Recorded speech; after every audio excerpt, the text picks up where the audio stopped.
Oh, sorry. Good evening. Sorry, I have my mic on mute. Hello, mate. How you doing? Not bad, you? Yeah, not too bad, mate. Yeah, all good, all good. Been informed you've been given a few facts. Oh, yeah, Jamie's been messaging me, well, for about the last hour, really. A few of them I already knew, kind of the basic stuff. And then he's been telling me some other bits and pieces. Yeah. Yeah. Yeah. All good. Yeah, so he loves it, doesn't he? He loves Snetterton. He's half an hour away from it, so... Yeah. God, I'd love to be half an hour away from a decent racetrack. Yeah. Be so cool, wouldn't it? I mean, I'm only about 45 minutes away from Donny, so it's not too bad. Okay. I'm 2.5 hours from the nearest, being Castle Coombe. Bloody hell. But hey, that's the fun of living in Cornwall, and we haven't had torrential rain, so, you know, pros and cons. Pros and cons, my friend.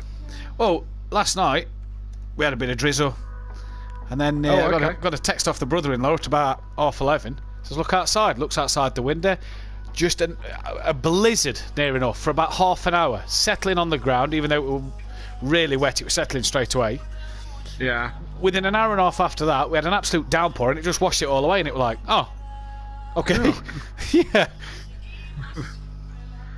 Yeah, that wasn't so good, was it? Or, well, I suppose it depends if you want any more snow or not, innit?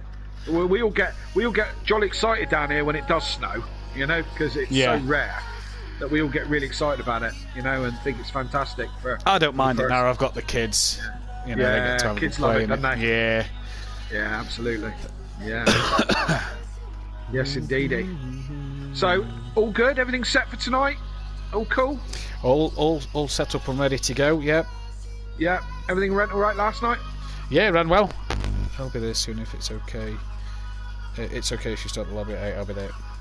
No worries. Yeah. Excellent.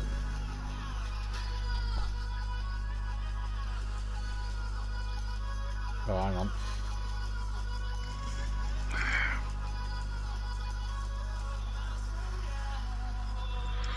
Yeah, no, everything went well last night. Actually, a really cracking second race, to be fair. Yeah. 3 for the lead as it started to rain about halfway through. It got really wet. And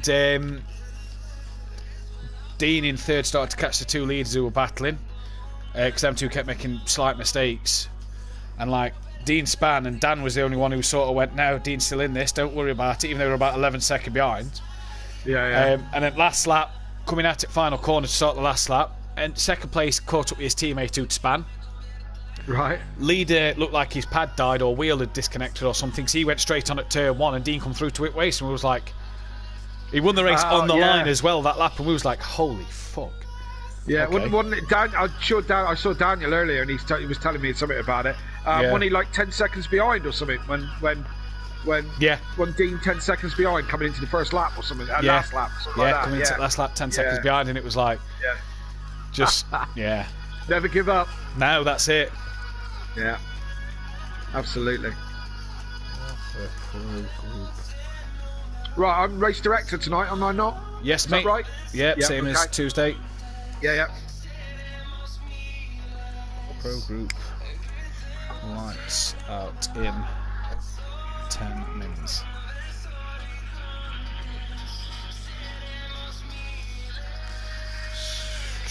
Nobody's taken double points tonight. Double points? So we're doing a round where they've got to message me before we go into the lobby. Yeah. So before 7:45 basically, and they can score double points for that night, but they've got between round 1 and 9, so the last 2 of the rounds of the season we can sort of make sense of the tallies. We had 2 people take it last night, and nobody's taking it tonight. Right, so they get a choice of when they can take their double points. They're so feeling confident it's their track. Yes, they've got from round 1 to 9, so that the last 2 races of the season we can sort of everything sort of balanced. No one's taking it on the last race of the season, and they can come from 6th in championship and win it by 50 points or whatever. So yeah, they've got between rounds 1 and 9. So if they, like last night, NJ, who really likes the track and got a first and a second, chose but at middle of the day that, you know, I've done well in practice, I want to take the double points here and see what I can do. Yeah. Oh yeah, cool. Cool. Did you come up with that, or did you pinch it somewhere else? No, it wasn't the admins come up with that. I don't think Motive do it. I don't know how Motive's points work, so I'm not 100% sure. Yeah. All I know is all I do for Motive is just commentate. Yeah. I'm not aware of any other league that does that. I don't think Motive do it. But us in the admins, we did a video call at the end of last season, sort of what rule changes we're going to make this year. Yeah. And that got brought up by one of the lads. So. Oh, okay, yeah. Something we discussed and looked at, and you know, we do a drop score anyway, so that lowest score of the season gets dropped on your season. Yeah.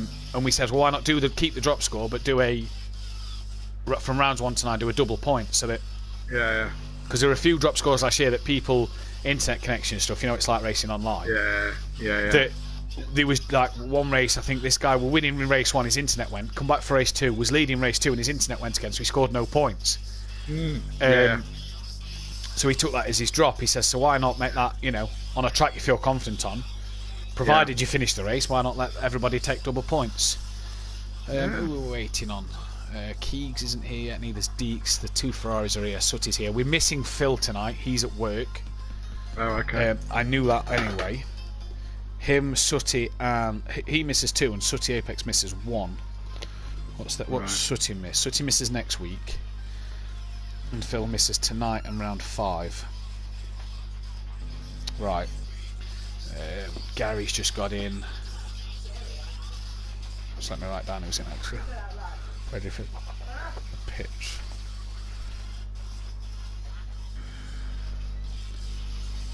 So we got in D-Bigs. AH, Welshire, Peaceful. G's coming in late, he's just doing something. Emo guy. He's just playing ACC. I was just in the party with him. Yeah, he's just texted me saying he's going to be running a bit late. Unorthodox, Sutty, Andy, Fury, Gary. Oh, Jamie Big Boy Breezy's just left the session. So hopefully he'll get back in.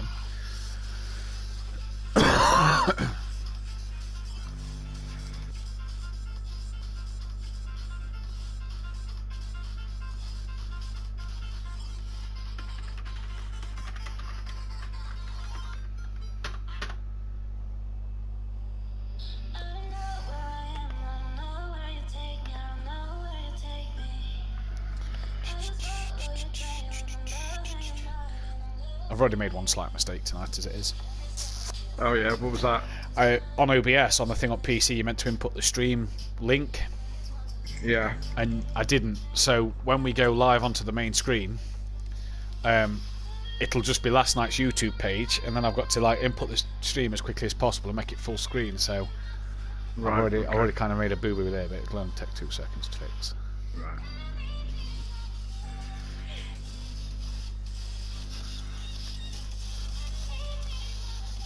What's the remind me of the format for tonight, Matt? So 20-minute qualifying 1, yeah, followed by 18-lap race, and then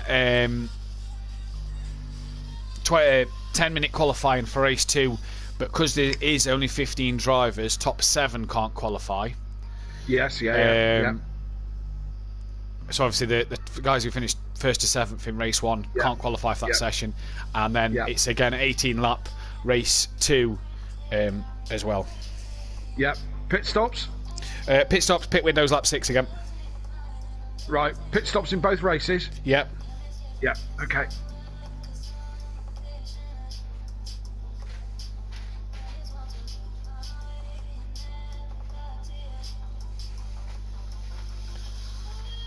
Put a post out about that now, actually. You a bit shocked with Tom Ingram's news? To be honest, I saw a snip of it on Facebook, but I didn't read it totally. He's signed with Accelerate or whatever. Accelerate, that's it. Yeah, the Hyundai. Right. Yeah, that's a little bit odd, isn't it? Do you think? Well, I was predicting Motorbase or WSR, a front-running team. Do you know what I mean? Yeah. And I know the Hyundai's did well with Smiley and Senna Proctor in them last year, but they're not. They never challenged for a win. No. Obviously, early doors as a new team, but yeah, I was surprised. I thought if he's going to stay front wheel drive, he'd have gone motor base. But I honestly thought WSR might, because WSR are running 3 BMWs again. I honestly thought, is he going in the third one of that and really going to push for the title? And just really strange. Yeah. I guess we're not in possession of the full facts, are we? So, well, this is it. This is it. Yeah. What was his team before? What team was he before? I can't remember. He was in Speedworks, wasn't he, in the Toyota? Speedworks, that's right. Because it was just him on his own, and they just dealt with him on his own, didn't they? Yeah, and now the Toyota team, now he's parted ways, they're going to run 2 cars this year. Yeah. So, shame. But it's a strange one, because obviously Speedworks came from nothing to be a front runner, and now I feel like he's gone backwards again to a team that's just starting out and that are going to try and become something great. And all right, Hyundai, new car, but he talks about in his videos, this is what's going to win me the championship, and I just don't. I mean, touring cars is a lot more unpredictable than F1, but I don't see it as much. Yes. Do you know what I mean? No, and I think it's. I always feel like when a driver swaps a car, it's going to take him a minute or two to get the hang of it. Do you know what I mean? Yeah. And that seems to be the way of it, doesn't it? Most of them almost need a season to get a grips with the car, especially something new. Yeah. So bizarre one, really. I don't know. As I said to you the other night, he would be the guy I'd like to see take a championship, because he's been at the sharp end for so long. He's such a nice guy and such a good racer. Croft last year, he was absolute joy to watch. Yeah, absolute. It was just enthralling watching, wasn't it? Do you know what I mean? Yeah. He was hustling that car around. Awesome. On a track where the front wheel drive shouldn't really do that much. No. I mean, it was like it was like watching Project Cars, touring cars. The arse end was out so much, but it's well, we'll have to wait and see, won't we? Do you know what I mean? I was looking today at tickets for Thruxton, because me and Daniel always do Thruxton. Yeah. And I was just looking at the tickets today, thinking about going to have to book them up soon if we can get there. I'm really hoping that we can. Yeah, same here. Right, we'll be going live in just 2 minutes, mate. Okay, good.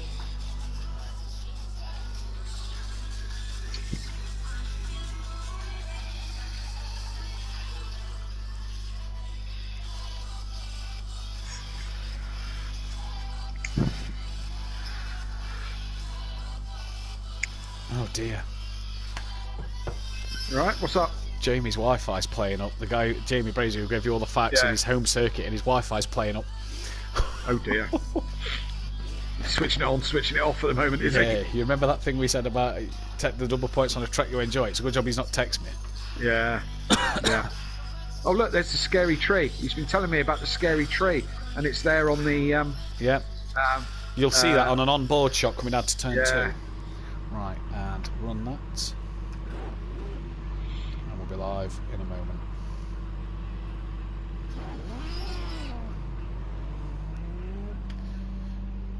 Good evening, ladies and gentlemen, and welcome to Simplay Motorsport for the Pro Series. Just apologies on the screen at the moment. We haven't got the live feed up. We are just sorting that out now. Mistake on my behalf. But we are live for the Pro Series tonight. I'm Matthew Duffin in the commentary box as always. And tonight I'm joined by the better half of the Davis family in terms of commentating. I'm joined by Kelly. Kelly, how are you?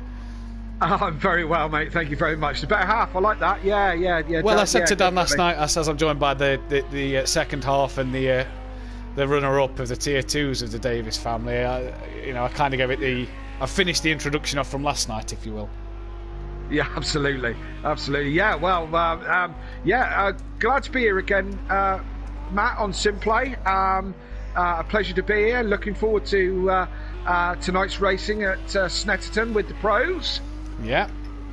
Should be an interesting evening then. If you missed last night's action, guys, check out the Pro-Am, especially race 2. What an end to that race. We saw Dean Wasaki take the win, but dramas for NJ and Alfie on the final lap that led to his victory what a cracking race with the changeable conditions in the rain as well. Forecast looks dry for tonight, but we'll have to wait and see on what happens. You never know with the British weather. Yeah, forecast looks dry. We'll have to see what people can do. You see 13 cars on the grid. We are expecting Jamie Brazier and the Only G in. They are just running a bit behind schedule. No Phil tonight. Phil not here as he is working the late shift. So Phil, if you are watching Sooty Apex, let's see if he can do you boys proud in that Lamborghini tonight. Phil, if you're watching, get back to work, man. Yeah. Yeah. What are you doing watching YouTube? You're supposed to be working. We know what Phil does. Who's that just come in the lobby? Someone has... Big Boy Brazy is back in the lobby. That was what you saw, the bit of lag there. Currently on board with the current pro champion, Gary 131. Likes the Snetterton 300 circuit. He's not a home driver, though, for him. It is Big Boy Brazy's home circuit. Lives half an hour down the road. Yep. So I suppose in between qualifying, he can just pop down for a quick toilet break in his own house and a cheeky biscuit and a cup of tea. Because why not? Evening to Alfie, NJ Smithy, Peaceful Explosion, Bethany Anduffin, that Bozzy Boy, aka Liam Gamer, Joey's also in the chat, so nice to see some of the Pro-Am lads come to watch the Pro guys. 19 people watching, guys, leave a thumbs up on the video, subscribe. Welshie already has a one place, at least a minimum of a one place grid drop. Now, interesting for Welshie and Deeks, Kelly, as G gets into the session, they have taken the liberty of changing cars. They will have forfeited any points they scored last week and have dropped the Acura, and there will now be 8 Lamborghinis on the pro grid. Welshie and Deeks deciding to go for the Lamborghini over the Acura. Okay. They have forfeited all points they have got, but have taken that car from tonight forward to the rest of the season. Right, okay. They weren't getting on with the Acura, I believe. From what I've heard, they just they found the Lamborghini. You quite rated it, didn't you? I enjoy it. It's the car. I mean, take being a Honda fan aside from it, I find the car really nice to drive, and I'm as quick as some of the quick guys in this session in the Acura. I really like the car. I know it's a car that doesn't suit a lot of driving styles. I think it is quite slow, and you've got to be aggressive with it, and it doesn't suit a lot of people's driving styles. I personally rate it, but nevertheless, I haven't driven it, so I can't comment on it. But those guys have changed cars in the Lamborghini, as you say. Obviously, they weren't getting along with it, so that's fine. They forfeit their points. Did you say? Yeah, forfeit the points they scored. So go back to 0-0 points for them two. Well, there they go. That's the choice they've made. Fair enough. So all good. We're here at the Snetterton 300. I've got plenty of facts this evening. As you said, big boy Jamie Brazier is this is his home track, as it were. Lives just half an hour away, as you said, Matt. He found me on Facebook and has been messaging me some facts about Snetterton. As we see Emo Guy go just straight on and round in circles. A couple of great donuts, Ian. Well done. He's been messaging me and telling me some facts about Snetterton that I didn't already know. He's loves the place, absolutely loves the place, and if I had a track like Snetterton half an hour from me, I'd love the place too, to be fair. So we're hoping that his love for this track does him well on circuit tonight. So we'll see how that pans out for Big Boy Brazier. Yeah. Indeed we do. Gary currently on pole at the moment from Andy, D-Big's third, Unorthodox fourth, and Emo Guy actually improved on his time there, even despite a bit of a spin. He's improved his time. He's 12 seconds off the pace. Obviously work still to do for him. Deeks is currently 6th and Fury 7th. They're also away off the current pace setters. Obviously more to come from them guys, as there is 14.5 minutes left in the session. And here is D-Biggs behind one of the new Lamborghinis on the circuit. That's either Deeks or Welshie just in front. I do believe Welshie, I'm not quite sure, as they break into Hamilton, that is, down towards Oggies. Yep, it was Welshie. Yeah, it was Welshie, yep. Big Boy Brazier, big job for him tonight, as Little Leach has gone into P5. Sooty's gone 9th place, 28 seconds off the pace, though, so again, that must be another lap that is still getting the boots warm on that. Oh, he's gone back into the pit, so I was going to say still getting the boots warm. Or maybe he's gone for another set. Yeah. Fresh set of boots on that one maybe, but we'll have to see. Big Boy Brazier, Keegs, Peaceful Explosion, Welshie and AH still not yet to complete a lap time. Welshie has that grid penalty to his name as well, so keep an eye on that one as he just goes wide coming through Brundle and Nelson. And Big Boy Brazier come through the bomb hole in towards Coram now. Will really want to make sure that he can get a good time in here, because Gary are 45 too, and Andy a 45.5. Good 2 laps from them two. Jamie has got his work cut out to gain on them 2 lap times because no one else is quite close to them. Yes, you're quite right. It's then gapped then by a second and a bit to the next car. But it's early days, as you say. Got to get the tyres warm, get your hand in a little bit, and see how we go. We're on board with Jamie Brazier at the moment. I thought I'd stay on board with him because he is on a hot lap, his first quick one. Don't let the commentators put you off, Jamie. We don't want to see any mishaps. He's got a bit of traffic in front of him, which is going to which always puts me off a little bit. Yeah. You know, even the best of drivers kind of get a little bit distracted by traffic in front. So he's got that to deal with. Hopefully they're moving at a pace that he doesn't catch him, although he might. We will see. But as I said, still plenty of time at the moment to put a good time, and whoever that was got right out of the way, right off the ground. It was on Alterdubs. He's just dived back into the pits. Who was spanning in front of him? Gentleman racer, wasn't it himself? Keys has gone into P8. Little Leach has just gone up into 4th place in his Porsche. Pretty much everybody has set a time bar G and AH. Sutty still 28 seconds off the pace, and Deeks still 12 seconds off the pace. So clearly struggling at the moment to get temperature or maybe find a gap on the grid to get a good clean lap in. Big boy Brazier at the moment P10, but like you say a moment ago, he's still getting the tyres warm and getting his hand in. Bit of traffic in front, luckily for him. Dan Span coming through, that was Agostini Span, so Dan managed to return to the pits safely. Obviously on the virtual world it's easy to just push start and go back to the pits, which gave Big Boy Brazier now a good clean track in front of him. There's a car a bit further in front, but nothing that's hampering his lap time, and he's able to now get a nice lovely clean run in. Has had his deep in front. It was currently P3 in his Porsche, 1.6 seconds off the lead lap. G's done a time, but he's 20 seconds off the pace. Sutty's improved. He's gone P12 as someone's just gone even quicker. Deeks has gone up into 7th, and Big Boy Brazier crosses the line and goes P3, half a second, just 6 tenths off of Gary, actually. 3.5 tenths behind Andy. No, that wasn't a bad lap, considering we stayed on board with him, and he seemed to be clean and tidy all over the place. He's now gone back into the pit. So let's move on. Who we got? Peaceful Explosion, who's out in the Mercedes. I haven't driven the Mercedes either, or not for any period of time. I jumped in the Mercedes, probably took it about half a lap and didn't like it. You know how these things go. I should give these cars more chance than that, really. But have you driven the Merc? What's the Merc like, Matt? I did a hot lap in it last season, and it was very, very horrible. I did one lap. Good. I did about 3 laps. It took me 3 attempts to get this clean hot lap in.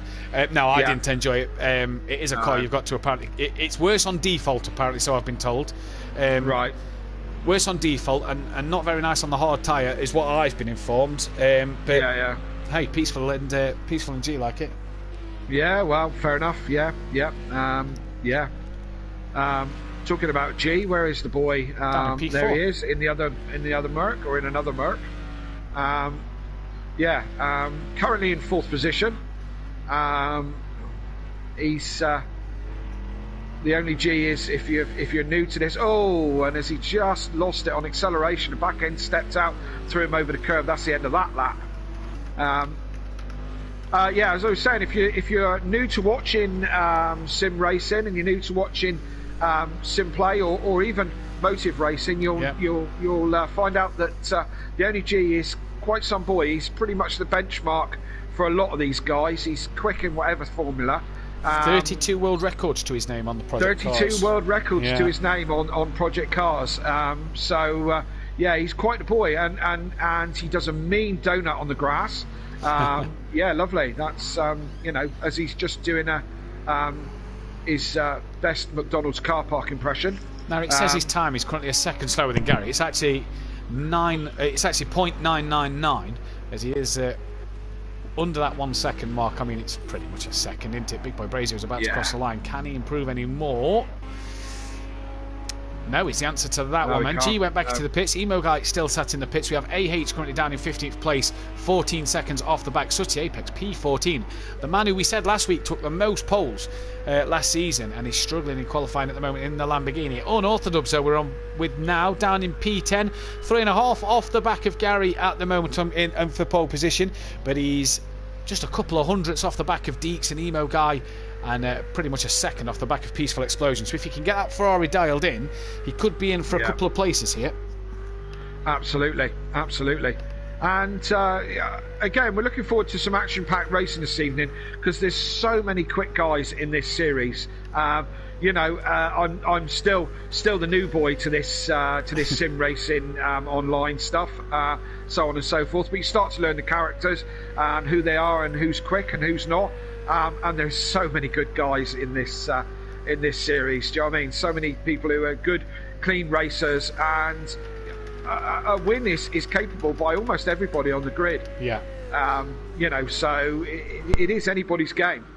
As Emo Guys actually just picked up a time penalty. Dan did improve that last lap and goes up to P8. Just a couple of tenths now off the back of Peaceful Explosion. Emo Guys picked up a grid penalty, so he'll drop to P11 at minimum. He won't now, actually, as who's just gone up? Sooty Apex. We said not qualifying very well down in P14's just gone into 6th place, so has actually bumped everybody down. While Welshie still 8 seconds off the back of the... 4 seconds off the back of the nearest car. Sooty he's got to be finally getting that Lamborghini up where it should be. Absolutely. Welshie must be having some sort of drama at the moment to be 4 seconds off the back of Fury. He's just improved. That gap's now gone down to 3 seconds. Yeah. I don't know if they bolted all the wheels onto his car. Where are we? Oh, well, that'll be partly to do with it, that he's, as he goes back to the pits. Funny story about Welshie, Kelly, for you. Last season, was in the Pro-Am, got promoted from Pro-Am to Pro. And first race of the year last year at Silverstone, he sat there, he's qualified pole position, first race of the season, and he dropped his controller. And do you know when you're just about to press continue, you've got, for the guys who's not the host of the lobby, it says return to race central, doesn't it? Yes, right. And as he dropped his pad, bang, return to race central, missed the race. That was it, innit? Because once you've returned to race central, that's it, you're out. You're spectating that race until the next one. So he'll absolutely murder me for mentioning that. I said I was done with it since he's got the steering wheel. But I just thought I'd fill you in on what you missed last season. Thank you. Yeah. I like all these facts that embarrass the drivers. It's excellent. Yeah, excellent indeed. Good stuff. Good stuff. Of course, as you say, I mean, some of these guys race with steering wheel and pedals, and some of them still do race on a pad. Yeah, 2 people I know that raced on the pad in this category. Maybe 3, depending on if he's got the wheel out. Sooty's getting used to the wheel as he's just crossed the line. He's dropped down to P9. Big Boy Brazier is on the pad, and so is AH. So at least 3 guys that are on the pad tonight. Sooty, it depends. I know AH races on pad, and Jamie Brazier is pad definitely. But Sooty, you don't know if he's on the wheel or not. I bought a wheel about probably 2 years ago now, and I found that I had to relearn how to drive. Everything that you knew on the pad is all completely different when you move to steering wheel and pedals. And to be honest, I wouldn't go back now. Those, I don't know. I haven't driven with a pad for a very long time, and I've no idea how it would feel anymore. But I just feel that steering wheel and pedals makes me feel like that I'm doing the right job. It's the right tools for the right vehicle, for the right machinery. So completely agree with you. Yeah, but I did have to learn to drive all over again. It was. Do you know what? A few people's got the wheel for Christmas, especially in the Pro-Am category. They've got wheel for Christmas and have come from pad to wheel, and they've said in sort of the off-season, learning ready for season 2, that. Yeah, it's like driving. It's like exactly what you said. It's learning to drive again. It's like I'm going back to stage 1. You've came so far on the pad, and then you drop so far back because you've got to relearn it. But the benefits of having that wheel, the more control you get, throttle, brake control, steering control, compared to the pad. By the time you've got it, or you're getting your times close to what you was on the pad, you're a lot more comfortable on the wheel. Absolutely. And I mean, these things, again, people watching out there, if you've never been involved or you play this game on a pad, it's not overly expensive to make that step to a steering wheel and pedals. There's some good quality budget setups out there. I mean, you can blow your brains out on a thousands of pounds on a sim rig, and funnily enough, the way that the internet works and all the rest of it, the more of this that I do, the more that my Facebook shows me adverts of pro sim setups and all the rest of it, which are thousands and thousands of pounds. But you don't need to do that. I've got one of the what is mine? The Logic Tech setup. Which I think a lot of people use. And as I say, it's reasonably inexpensive to kind of set that up. And for me, I mean, I'm set up in my front room. I'm sat on my sofa playing. Yeah, do you know what I mean? Yeah. So, you know, you don't need a Formula One style setup. Well, this sort of amplifies what you've just said. Gary last year at Imola, power cut at his house, went to his brother's, raced in an armchair and an ironing board as his desk for his steering wheel. And did relatively well. So, you know, an ironing board, it's not a desk, it's not fastened to the ground, it's going to wobble all over the place, and it's, you know, they're not heavy things that stay on the ground. Yeah, it was in his brother's in a nice comfy armchair with his monitor mounted on what looked like a kitchen unit, sort of sat on the kitchen side, and then his steering wheel fastened onto an ironing board. So you don't need fancy steering rigs, you just need a cheap ironing board, an armchair, and your mum or dad's kitchen side. Unless you live at home, tell the wife to mind out the way, because you need to borrow the kitchen side for the television. But you don't need anything fancy, like Kelly says. Yeah, you don't. And I mean, to get involved, I mean, the game that we're playing, the platform that we're on, Project Cars 2, is old game now, and is you know, very, very cheap to buy or download these days. So it's, you know, people out there who want to get involved, you can reasonably cheaply if you haven't got involved before and you want to have a try. As we see Little Leach go very wide off track. But yeah, get involved. It is great fun. It's great fun. It's the closest thing to being a race car driver without risking your life. Without risking your life, and without leaving leaving the comforts of your own home as well. You don't. Yes, indeed. Unless you want to be like Gary and have a power cut and go to your brother's. That is optional. But yes, yeah. I know I wouldn't. Just looking at the times here, Andy got within 1/10 of Gary, and then G's gone within 7/100 of Gary. Big Boy Brazy is now 2/10 off of Gary, and D Big's improved to with under a second. So the top 5 separated by under a second, as Little Leach lost it coming through Coram big time there. He's going to get one more chance in though here with 1:33 on the board. Everybody's pretty much going to get one lap, unless they're coming to the end. They may get one extra run in after that. But Keegs has also picked up a grid penalty, so Deeks and Fury could be in for a promotion here. But yeah, Fury's actually just been promoted. He's promoted himself from 12th to 13th as he's gone quicker than Keegs. Andy and Big Boy Brazy within 2.5 of Gary. That is some going in qualifying. Yes, indeed, absolutely. And you know the thing is as well, Kelly, you look at the sort of 6th to 10th battle, 7/10 separate them, so you know, a couple of tenths here or there, and Little Leach could find himself 10th, Sutty could find himself P6. The top 5 are close, and then the next 5 are close, and then the 5 after that, you've kind of got Emo Guy and Fury similar times, Keegs and Deeks look similar pace, and Welsh is improved again, but is still a bit off the back of everybody else's times at the moment. Yes, indeed. We're on board with Sooty Apex. I'm going to try and run you through a lap. I know Snetterton track quite well, but I don't know all the corner names. Incidentally, most of the corner names are all motorsport references. As he goes a little bit wide there on turn 1, as we come down into the right-hander, which is very, very slow. Pick up the apex and power out, go wide as you go out. This is a slightly unsighted, slightly off camber corner. Can catch you out. You think you can take more speed in here than you can. Run to the curb. Short blip along to here now. I believe this is Hamilton, isn't it? This is Agostini. Agostini, and then into Hamilton. Yeah, which is actually my favourite corner of this track. If you get this right, it pays you back lovely. Touch so rewarding, the apex, let it run, but if you go out wide, you are sliding all over the place, like we see Sooty do there. This one, that pays you back really well. It's you think it's tighter than it is. This one is Sooty's in the pits again now, so that ruined that, didn't it? So, and we are out of time, aren't we? We are out of time, so guys who's on their last lap will be coming across line to finish qualifying. Unorthodox has decided to bail out and put it into the pits. This is basically what you haven't seen into Brundle, the left-hander. Got to keep it tight, ready for Nelson into the right-hander. And that is a tricky section of circuit there, Kelly. Yeah, and then there's the famous bomb hole, and we need to make sure that we pronounce that as best we can. Because that's a terrible name for a corner, really. This bit's tricky. You're going around this corner here. Now, the last corner is almost a 90-degree left. Yeah. And you're braking and turning here isn't good. You can unsettle the car, something rotten, before you turn left for that. And that whole that whole last section, you come through Brundle and Nelson. It's a tricky left-right combination. The bomb hole, it kind of dips on you, doesn't it, as you're coming through it? And then it kind of, the bomb hole isn't just one corner. It kind of then just goes into Coram, which by the time you sort of come on the exit to Coram, you're pretty much hitting the brakes. Like you say, 90 degrees left into Murray's, but you've got to be careful. You don't want to hit the sausage curb, it'll bounce you out wide. You don't want to run out wide.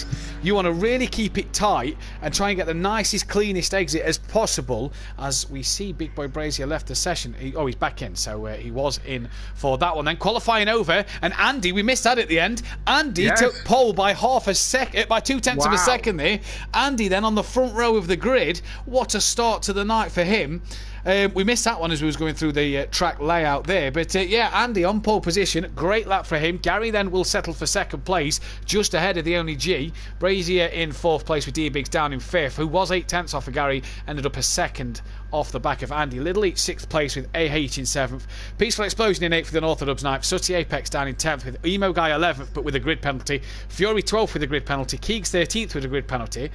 So I do believe Deeks could end up being 11th after all that. Deeks 14th and Welsheat 15th, the two new guys in the Lamborghini with a 2-place grid penalty. So while we just wait for the drivers to ready up, we will be ready to go in this one. But for Andy there, left it late. We obviously missed it. Yeah. 2/10 of a second over Gary when he was a 10th behind him. He found three and a bit tenths on that lap. That must have been a heck of a lap. Where did he find that? That was he certainly found some time there for sure. So yes, we're going racing in a moment. This is Snetterton circuit. I'll do a little quick bit of facts before the game syncs up. Snetterton in Norfolk was originally an RAF base in 1943. Was RAF Snetterton Heath. Was only an RAF base for about 5 years, was closed as an RAF base in 1948, and then was reopened as a track in 1953, I believe, and lots of history here. We're on the 300 circuit, which was a rebuild in 2011, where they rebuilt the track. The back half of the track that Matt was just talking about is all the original, but the infield stuff, the early part of the track is all new. It's owned by Jonathan Palmer and Folk, some sort of consortium that Jonathan Palmer... Motorsport Vision, I do believe they're called. Motorsport Vision, thank you, that was the one. And he owns the track, and as he does a few in the country, and they run the facility. British Superbikes and the British Touring Cars come here regularly. A couple of years ago, fantastic battle between Jason Plato and Ash Sutton, which was an absolute joy to watch. If you ever get 5 minutes, I think it's 2018, go back and look at that. Ash Sutton doing things with the car that just beyond belief. Seeing as we mentioned Plato, could we just say that Matt Neal won the double length race that they did for the 60th touring car race here as well? Just want to get that one in next. We've got Plato as the revs rise briefly. Then it's lights out and away we go here for the first race. It's Snetterton 300. Good start from Andy, Gary and G. Big Boy Brazier as well, getting away quite equally there as they head down towards turn 1 into the first corner. There you go, and everybody looks like they got away quite cleanly through there. Second part of the track, that's going to be the important bit, the hairpin, late braking, but where do you look to make a move early doors? As Brazier up the inside of G, and he catches Gary. Yeah, Brazier tapped the back of Gary there. There's Gary round. Emo Guy looks like he's been caught up. Keegs got done at the start, and Gary's gone from P2 all the way down to the back of the field. Kelly in 2 corners. Just late on the brakes was Jamie Brazier, and he just tapped the back of Gary round. Absolute disaster, and that's what happens in the first corner. So poor old Gary from the front right to the back, he's got work to do now. As Andy is pulled himself a little gap already. He's trying to get away while he can, because D-Biggs and everybody else is right behind him. G Hassel in the back of D-Biggs as they are still only halfway round the track. These lot have all just now coming onto the main straight. The main straight now, and as I say, into the back onto the older part of the circuit, and under this bridge in this tricky last section, but Andy's got a second and a half in hand.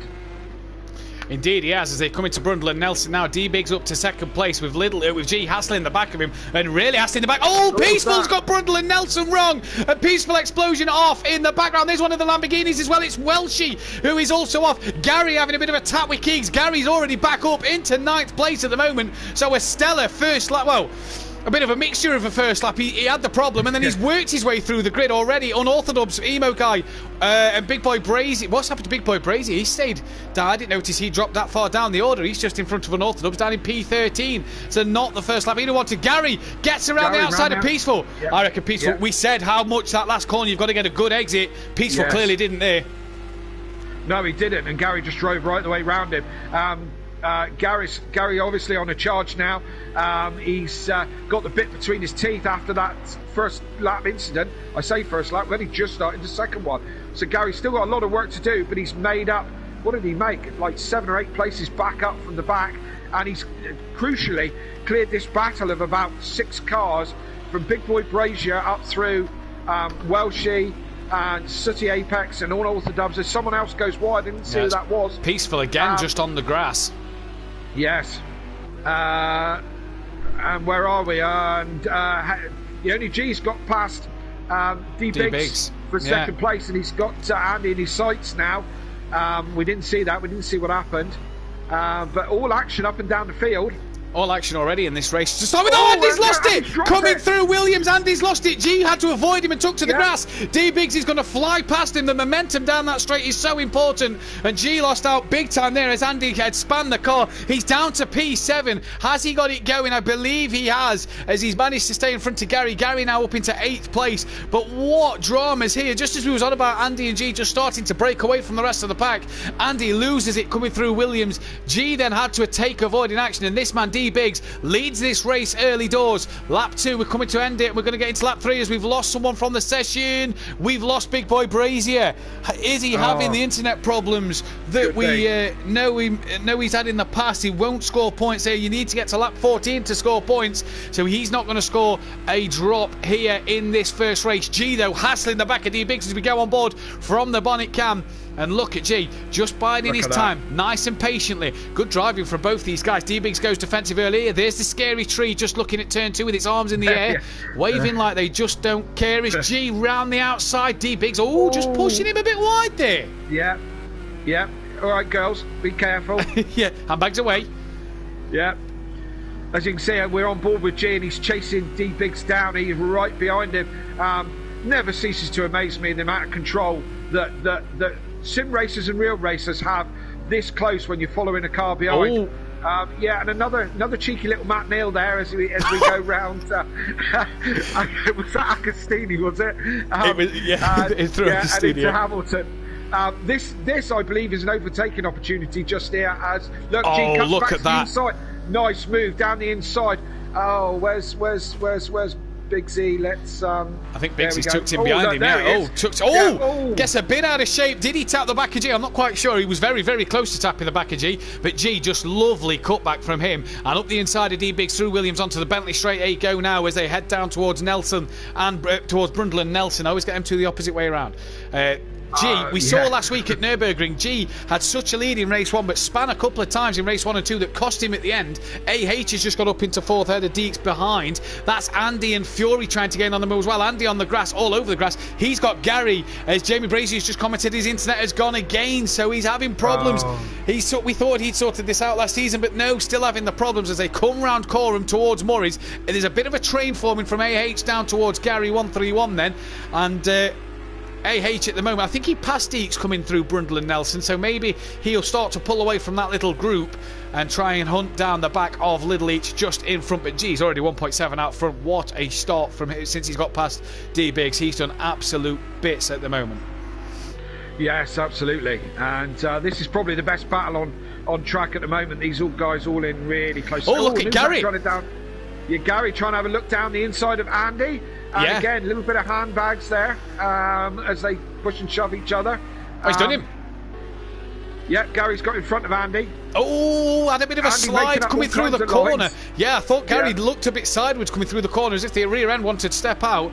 And Gary looks on it here, looks like a man possessed after his second corner incident. Gary really could be the man to watch in this first race. In the top 7 now, obviously, 15 drivers started this race. Jamie will be back for race 2, but even if there's only 14, the top 7 cannot qualify.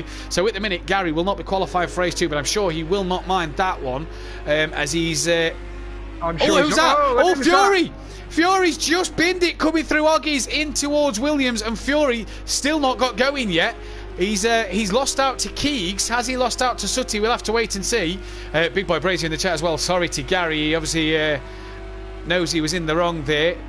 Looks like Fury got going just before Sutty could get to him.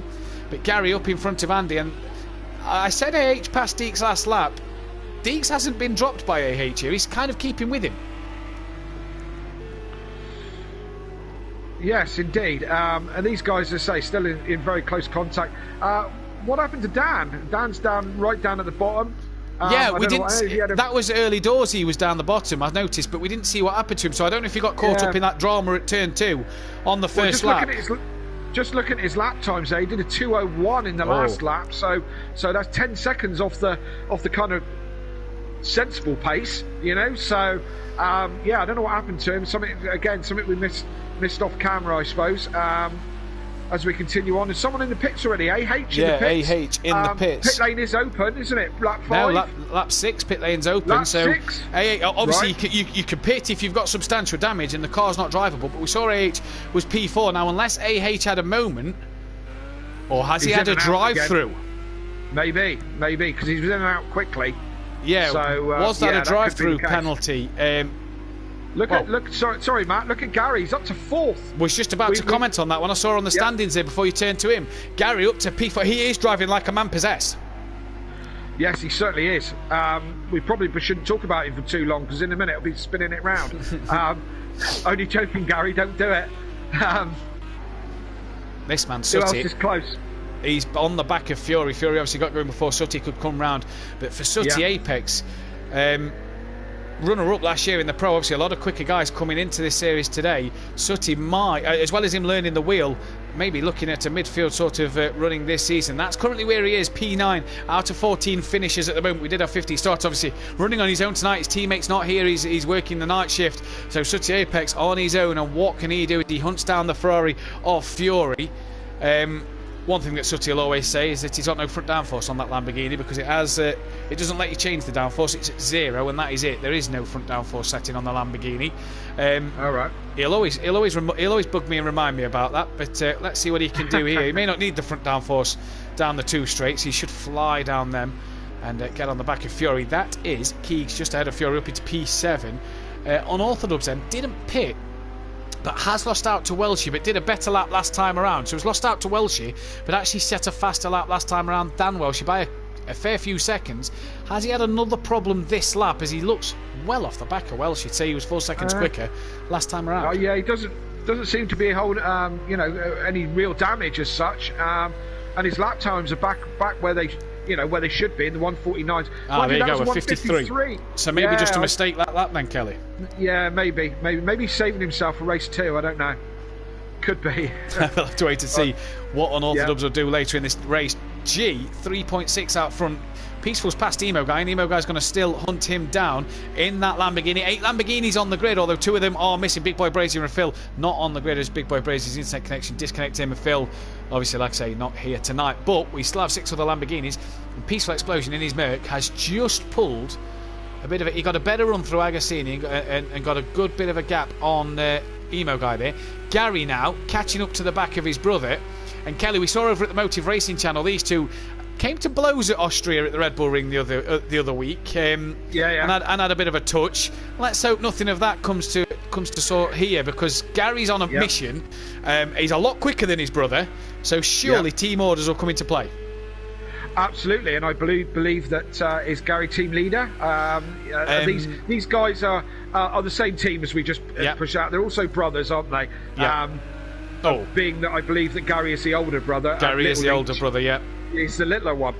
and Little Leach did go a little bit wide on the last corner anyway, and I don't know if that was a little bit of moving out the way for Big Bro anyway, because as you say, Gary is on a mission now, but he's 9 seconds off the lead, so he's going to have to keep going. There's plenty of laps to go. Plenty of time. Pit stops as well. He's got about 5 seconds to D Big, 5.5 seconds to D Biggs. So he can catch on D Biggs as he is doing at the moment quite rapidly. That time's come down half a second from the hairpin to turn 3, although it just increases slightly now.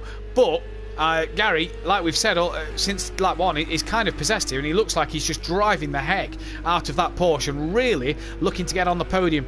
We saw him last week leading at Nürburgring in race 1, Kelly, and he threw that one away by making a mistake and then having a really long pit stop that nearly put him a lap down. He's again had a bad race 1 here. He's got to shake the cobwebs off of race 1 and get it back into race 2. We saw him take the race 2 win last week. Race 1 just doesn't seem to be Gary's thing at the moment.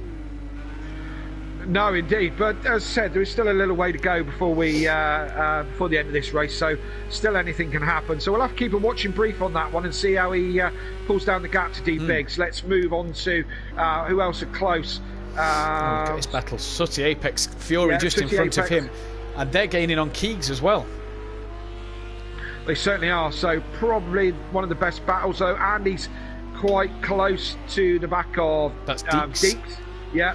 Oh. So Andy's reeling him back in after having a cracking good start to this race and then just losing the back end, and it can go from hero to zero really, really quickly. One thing I've noticed, Kelly, is Dan's back up to 12th now. He's past Welshie, and AH has passed Welshie as well. So Unorthodox back up into P12.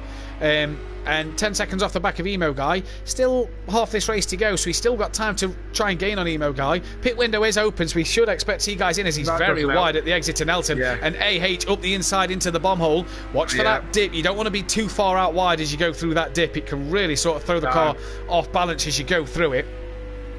Absolutely. It can really, that bomb hole, as you drop the bottom of it and come out the other side, the back end will just goes loose, and and it's really easy to drop it just there. As he's pitting. Unorthodox goes into the pits. So the end of lap 7 for him, he's coming into the pits. Let's see if it's a routine one. It's looking like it. I'm guessing it should just be an in and out sort of job here. Yeah, as you can see, the Project Cars 2 mechanics there in their funky Daft Punk type outfit tonight. They brought the tyres out and he didn't even change them. No, that's it. They stood there, did very little, waved the flag at him, and away he went again. Away you went. Maybe topped up the car with a bit of fuel. We'll have to wait and see. As Keegs has been overtaken by both Sooty and Fury, and Fury has lost out. Fury's not actually gained any positions here because Sooty's got past Keegs. It's as if Sooty and Keegs have just sort of swapped cars at the moment and had a quick paint job on the other Lamborghinis, because Fury's still 8th, but Sooty's now 7th, and Keegs is down in 9th place. But they've got a Peaceful Explosion on the back of them trying to charge them down, and Peaceful looks like he's starting to get to grips with his Mercedes now with full setups. What's happened to Andy? Andy has just been overtaken by... he wasn't there a minute ago. I wonder if he's had a problem coming into Brundle and Nelson, and there's that strange one. Well, I didn't see any of that at all, as you didn't, Matt. But I was trying to look at the comments. As there's so many things to look at in this game, isn't there? You know, it's not as easy as just sitting here and chatting. You know, you have to look at more than one thing at a time. And as a few people come into the pits. Who is that? Andy, Fury, and I think Peaceful Explosion. So at the end of lap 8, Andy's in the pits. So is Fury. Don't run your mechanics. So is Peaceful. Andy's got Fury. Fury was parked in the wrong pit lane. Oh, look at that from the class of '97 guys. Andy in and out, and Emo Guy managed to get in the pits on the same lap. So well done to them. Andy, Fury, and Emo Guy all pitting. Andy's the Lamborghini pit crew of class of '97. Emo Guy and Andy's pit crew did an absolute blinding job. Andy in and out as Fury was parked in the wrong pit box for a little bit. And then Fury in and out on the same lap. Normally, if you don't get it quite right, Emo Guy would have just ended up doing a drive-through penalty, but the team have done a blinder there. Well, it's unlike these mechanics to do anything fantastic. So, hey, every dog has its day and all that, doesn't it? So, I'll tell you one man who's really lost out there, though, is Fury. Parked in the wrong pit box. Oh, who's that just behind? That's Welshie just behind them. Oh, yeah, they're down in P11 and 10 now. Fury parked in the wrong pit box, wrong team's pit box. And that's why he's lost out to Peaceful Explosion. Keegs has now got past him as well. Although, no, Keegs didn't pit, did he? No, Keegs didn't come in. Andy as well. AH was the first car to pit. He's P8. Andy down in 9th. Peaceful 10th. Fury 11th. Welshie 12th. Although I've not seen Welshie in the pits at the moment. I imagine when he pits, he'll come out around about the same part as Dan, or maybe a bit further back. Yeah, Fury doing a bit of a Jenson Button. Jenson Button did that one, didn't he? With pulled up to the wrong pit box and then had to go to the next one. First season at Mercedes, wasn't it? Or one of his first races at Mercedes. Yeah, and he pulled into the McLaren pit box. Yeah, that's it. So it happens. You're in good company, Fury, and I know Jenson Button's watching because he normally does. Yeah, so him, Ross Brawn, Lewis Hamilton, Vettel, they all watch. They all watch every night. So we're all in good company. Hello to anybody who is. I know Lewis has been watching this at Motive because if he doesn't sign for Mercedes, I've heard rumours that he could be here or at Motive Racing, so we'll have to wait and see. As Keegs is in the pits at the end of lap 9. Yeah, look at that. They seem to have a tyre with no wheel in the middle of it there. Just a random tyre, you know. It's a bit of rubber. Just and the guy's just going to take that back in again, I think. So what it was just there for him to lean on, if you noticed. It was just there for him to lean on, so he didn't have to stand there and get a... We'd hate for these guys to stand about and start getting aches and pains. As Keegs has dropped down to last place, so a bit of a long pit stop for Keegs as he was in the battle with Fury. As Fury loses it coming through the hairpin corner. And he's really lost it now, trying to rejoin. Yeah, really lost it. Jamie Brazier might not make race 2. Internet not working properly. On his home circuit. Jamie. That is not what you want. Also, you'll like this one. Jamie's just about to get into more trouble because he told me when he was chatting to me on Messenger that the rebuild of this circuit in 2011, when it was all rebuilt, he told me to mention that his missus thought it was rebuilt in 1954. So to name a corner Hamilton might be quite tricky considering it was about 50 years before he was born. Jamie's probably getting a clip round the ear right now for grassing on his missus, Fury's wide again. Fury again, yeah. Struggling to rejoin here. He won't want to spin because there's his teammate on the outside, and an Autodub's up into P12 now. Yes, indeed. As you see the FU Racing boys coming round together, unfortunately in 12th and 13th. But they look good. Ferraris look nice. Yeah, they look fantastic to the Ferraris. Nice to have Ferrari on the grid this year. The first time we've seen the Ferrari here at Simply Motorsport on the grid. Top 6 not yet pitted. And when do they pit? Gary's not really caught to D-Biggs like I thought he was going to. D-Biggs has kind of responded to Gary's times. But look at G in the 45s. No one's getting close to that kind of time at the moment. As Welshie pits for his first pit stop of the race. So that's going to put him down the back of the grid at the end of lap 10. He in the pit. Oh, G, very wide there. G goes going wide there, yeah, as he comes down into bomb hole there. I was going to try and stay on board with him for a lap. Be just my luck that he decides to pit. This is his tricky last corner. You're touching the brakes here and trying to send the car in a different direction as well, and just get the good traction as you come out the corner. He's not going to pit. Thank you, G. So as you can see across the first start-finish straight, we'll see the scary tree is just here somewhere, is it not? Just round turn 1, the exit to turn 1. Yeah, another one that Jamie Brazier told me about was the scary tree. There it is. One that looks like a 15-foot spectator who's got his arms in the air. There he is, scary tree. But apparently it blew over a few years ago. So last January.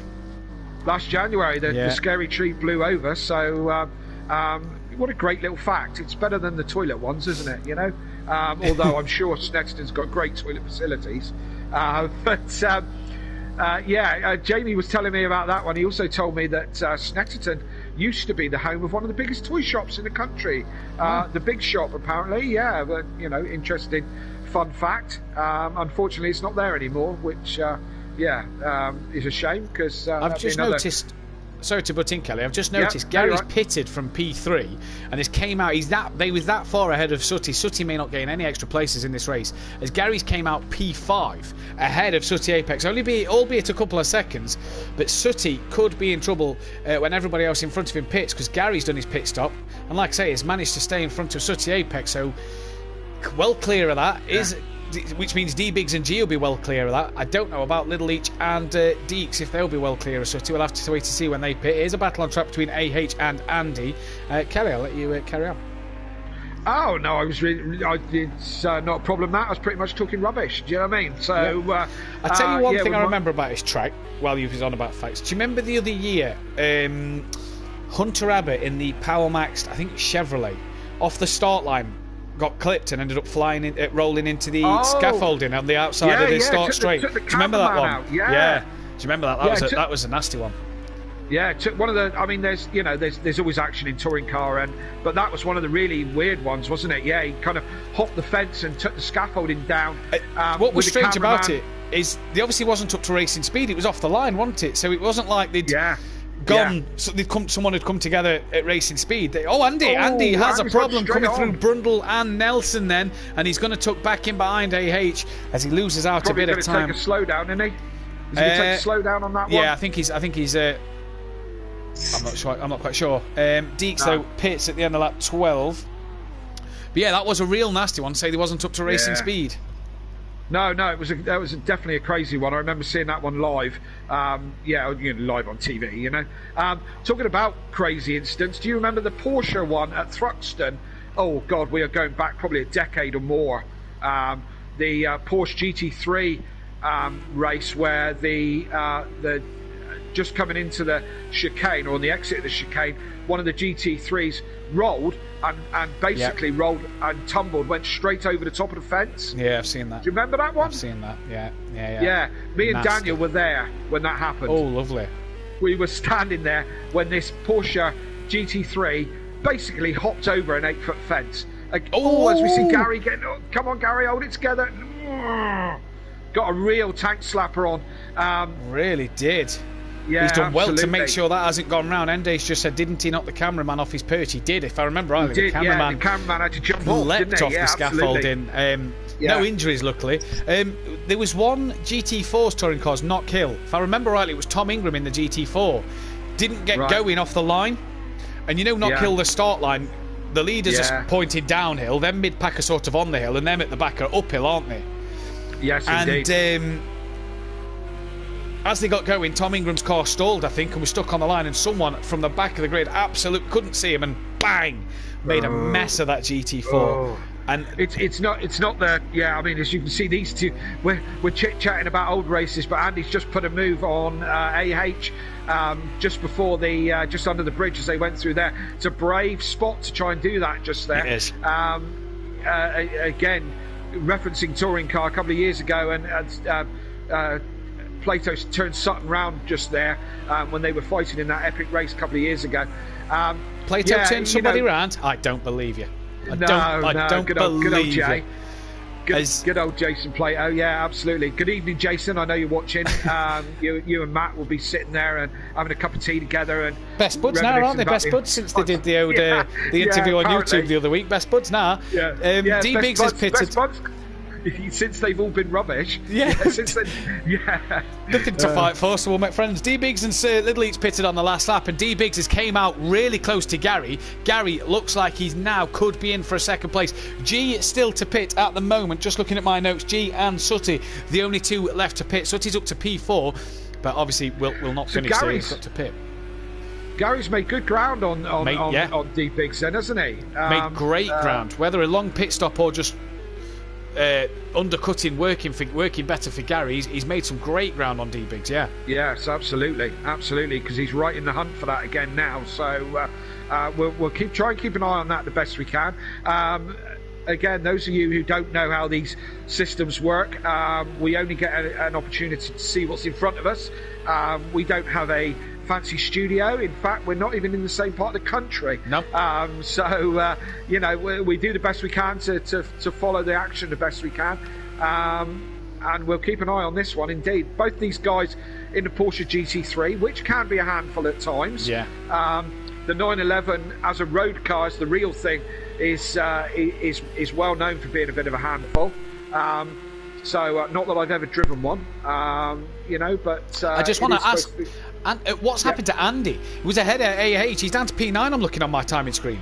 Andy behind his teammate Emo guy down in P9. What has happened there? Maybe a spin or something. Not quite sure. It doesn't look like he's got much damage on that car. That car looks quite intact. Maybe just a spin. Yeah, just a spin somewhere maybe. See what his lap time comes up when he comes round. Oh, Andy, where you going? Oh, he's clipped a tyre wall there. Terrible exit from the last corner. And Andy, obviously regular commentator with me here on the Pro-Am, just struggling this lap maybe. Yeah. What's his time?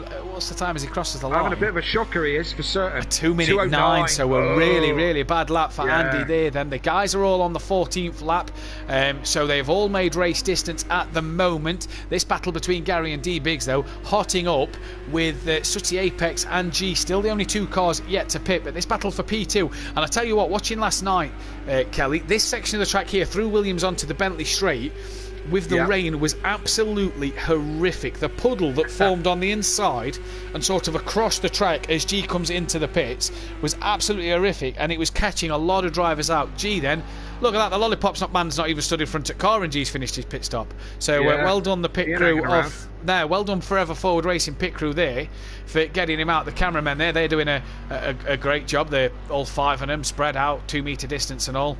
Yeah, bless them. The ambulance crew aren't there with no face masks, bless them.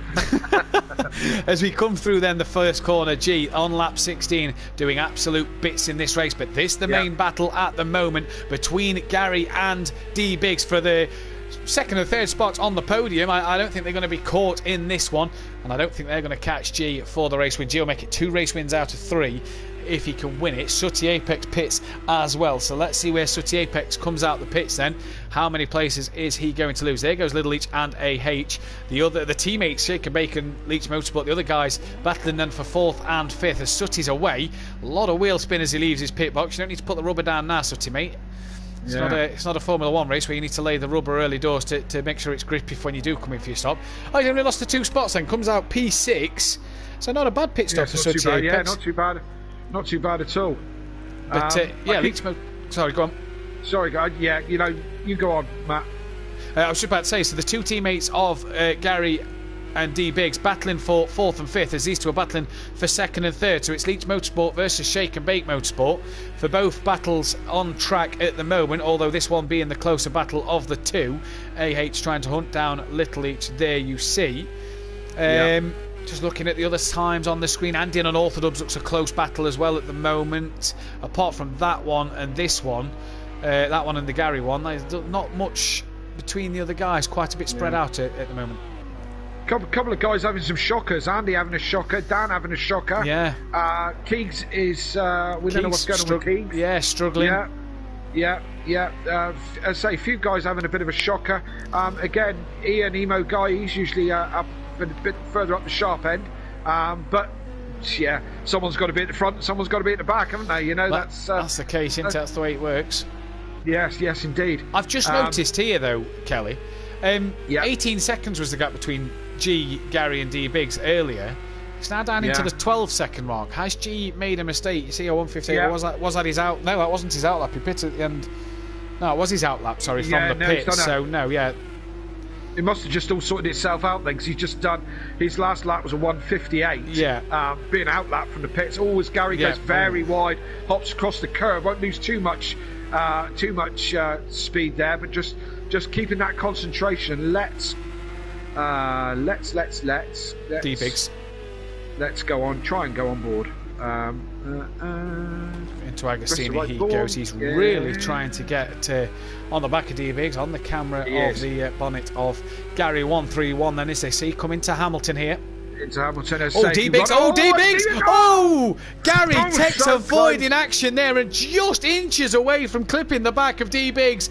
D Biggs then just getting a bit hot coming through Hamilton, and you saw the back end just step out and come around him. Gary 131 up here. D Biggs has not put a foot wrong in this race. He sort of got overtaken by G and is has been good so far, and that's the first mistake, and that's really allowed Gary now to get P2 and probably clinch second place. He's on the podium still, though, is D-Biggs, so not a bad race for himself. And it's a shame to have that battle prematurely end.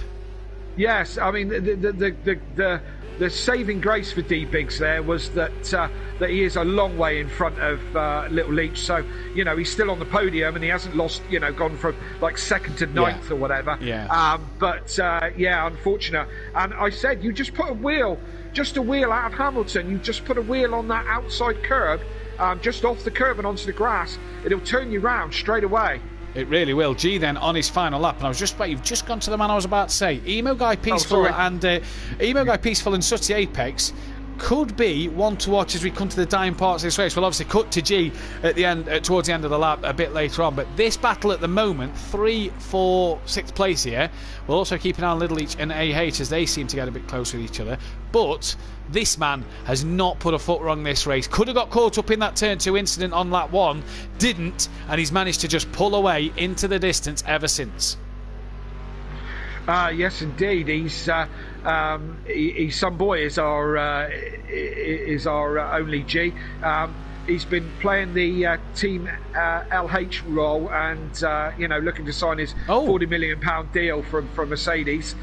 Incidentally, in a Mercedes tonight as well, which strange one, Kelly. Sorry to interrupt. Unorthodox has pitted. Okay. On the penultimate lap.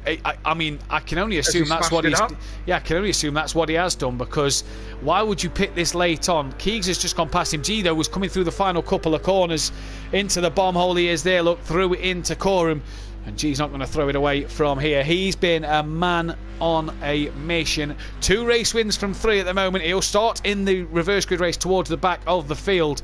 But this man, the only G, you hear the fans just clapping gently there. He's coming down the start straight, and for a second time this season here at Simplay Motorsport, the only G, as he slides. What is he doing there? You've just done a little bit longer, can you? He's going to do it in reverse. He's going to be a bit cocky there and do it in reverse. He's had the time over Gary. He finishes this race in the lead in reverse over the line. Gary 131. I ain't have a word about that. Yeah, they would. Gary 131, second place. What a race for him after what happened at the opening lap. D-Biggs, good race for third. Bar one mistake cost him a chance at second, really. And AH, his teammate, has actually done Little Leach on the last lap here. AH has got up into P4 and looks like he's going to keep P4 from Little Leach. So Little Leach loses out on the last lap. AH takes 4th with Little Leach 5th. Peaceful has passed Sooty Apex for P6. I said this was a battle to keep our eyes on. Sooty's lost out to Peaceful then. And I don't think he's going to do it from that far as they come down the final stretch. So it looks like Peaceful will take a P6 with Sooty Apex coming home in P7 then. Emo Guy, whoa. Oh, you haven't got across the line yet, Ian. Quick, no, he's not done that one right. He's trying to do it in style. Oh, what has happened there? Oh, I think we'll leave that one. Yeah. Yeah. Andy's actually crossed the line in 8th, it says. As I'm not sure what happened on Emo Guy. Peaceful's just commented in the chat saying he sent it on Sooty. I'm not quite sure what's happening there. Keegs will cross the line P9 now. Emo Guy will get 10th. No, he won't. Unorthodox will get 10th.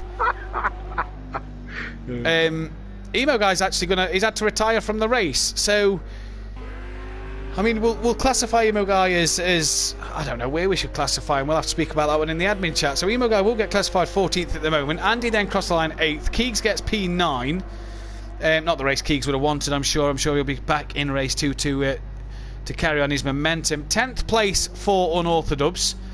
Not the race he'd have wanted neither, coincidentally. No. Welshie will get 13th. Where did Deeks finish in that race? Down in 11th after what was a good start, few opening laps that race. And Fury will cross the line at P12 then. Fastest lap of the race, I can only assume, was the only G. Gary says that was hard work. But Michael Matthews sent it on Sooty. That'll be one that Sooty will never live down here. Brill move, Peaceful, had no grip for the cutback. Well done, G, says Gary. I'm not quite sure what we're waiting on here. Race is complete. I'm not quite sure what we are waiting on. I do believe G set the fastest lap of the race. He was in the 45s at one stage. We're hopefully going to get the screen back to normal. We're going to take a quick break. We'll get some guys in for an interview in just a moment. While we do that... I'm trying to say, yeah, while we wait for this Project Cars to sort itself out so we can get in the next lobby for race 2, we're going to take a quick break. We'll be back in just a moment.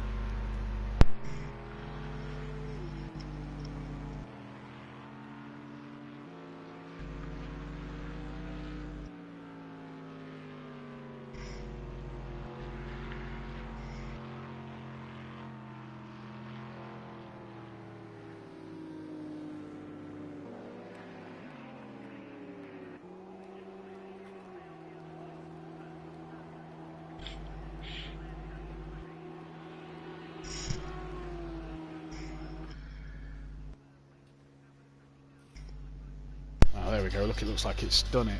G did get fastest lap. Yeah, so G did get fastest lap, so I can do that. Right.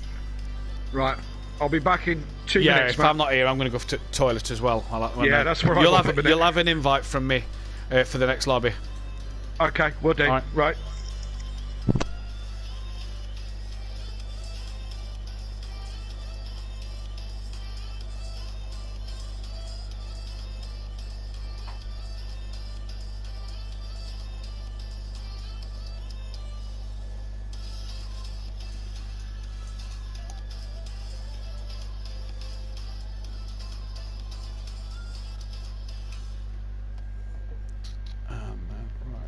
Put the music on, go to the toilet.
Yeah. Can I have a Coke?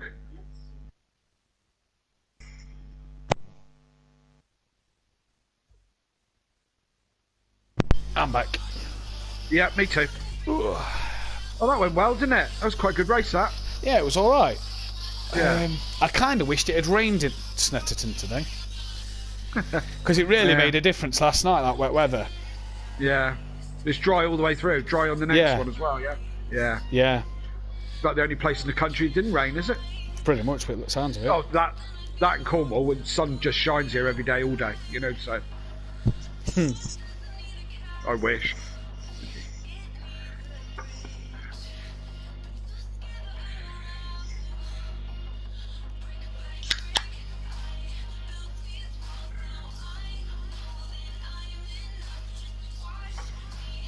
Thinking, where's that music coming from? It's coming from your end, Matt, isn't it? My end.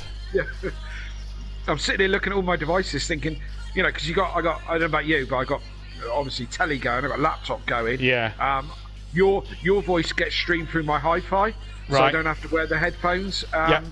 So yeah, and I'm thinking, where's that bloody music coming from? Yeah, I've got the music on my laptop, I've got my PC running the OBS streaming stuff, and then I've got my PS4. Right, I've got like 3 screens around me at the moment. One PC, one laptop, one PS4, one laptop. Right. Who finished top 3? Biggs, Gary, and G for an interview. What was you saying there? Sorry.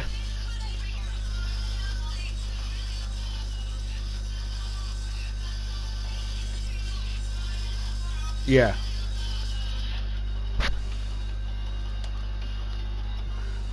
Yeah. Online, and all right. yeah, it was. The amount of bits and pieces to make that happen is just. Do you know what I mean? Oh, yeah, laptops I bet that was and good. screens and cameras and interfaces and stereos and oh my god! I'll tell you what I forgot to do. Qualifying 1. I forgot to run through the championship standings. Wow, you can. I'll do it for I'll do it for race 2. Whoops. Oh well. Right, so G leads the championship by 17 points. Who are we waiting on? How many drivers are missing? 1. No, 2 people missing. Is Jamie back in? No, not yet. No. Let me send him a message while I wait for them 3. Unlucky Biggs was going to settle for 3rd as well. I thought I'd keep hassling. Yeah, blah blah blah blah. Ariel, person that stood out for me was NJ. His comment to Gary is unmatched. Hashtag love at first sight. Gary, Dom Biggs, the only G, invite being sent to you for interview. How many can't quali, says Andy.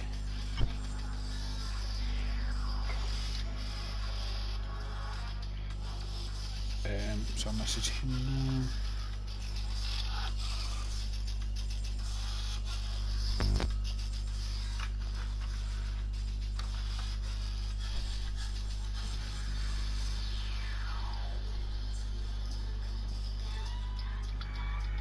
Top 7.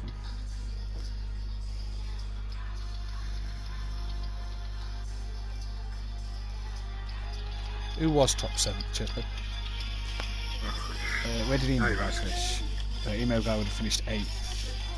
So Sutty, Peaceful, Gary, Craig, G, AH and D Biggs can't qualify. Let me text Jamie.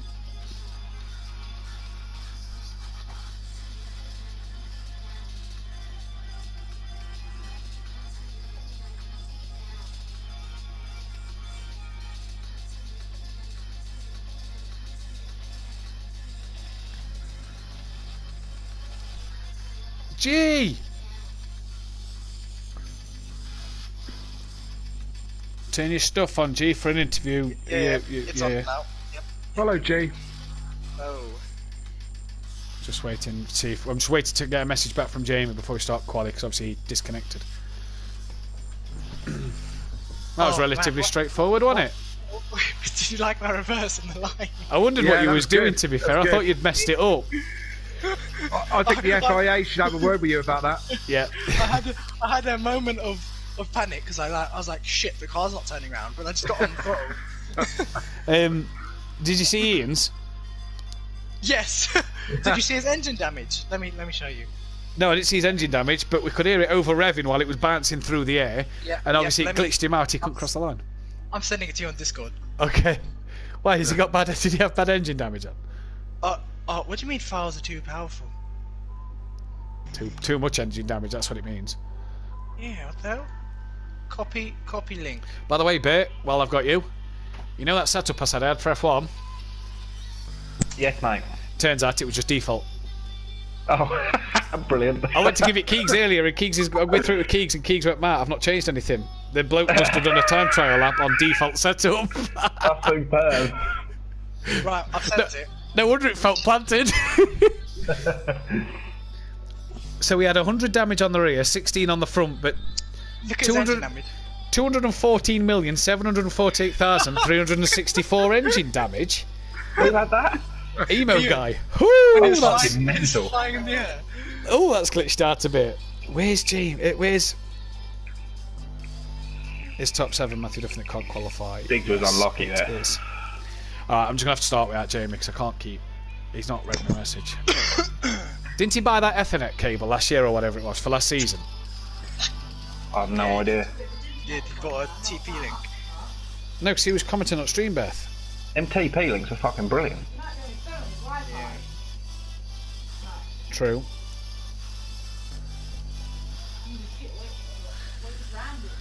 How the hell has he got 240 odd million? Big Jamie's just in. He's just in the room. Oh, he is. Yeah. So I'll start. Yeah, it now. he's in.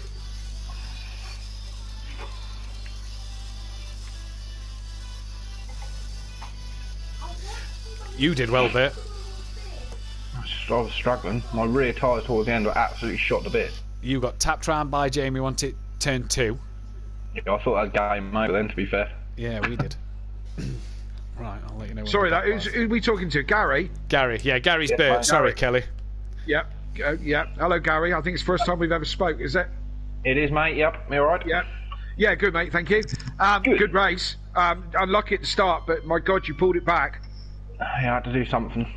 Yeah, you did it. Yeah, that's for sure. Yeah. Yeah, no, good effort for sure. Your Craig got done on last lap and all, didn't he? By AH. Oh, did he? I don't know. He struggled big time. Yeah, he got done on last lap by AH. Peaceful sent one on Sutty, by the way. Yeah, Sutty's in our party. Oh, is it? Yeah, he said Peaceful has just sent an absolute peach on me. He said I couldn't even get the cut back. He said it was superb. By the way, we FIFAing after this. Div 5, good. Div 5. Right, I'm going to go back live in a minute. And we're live.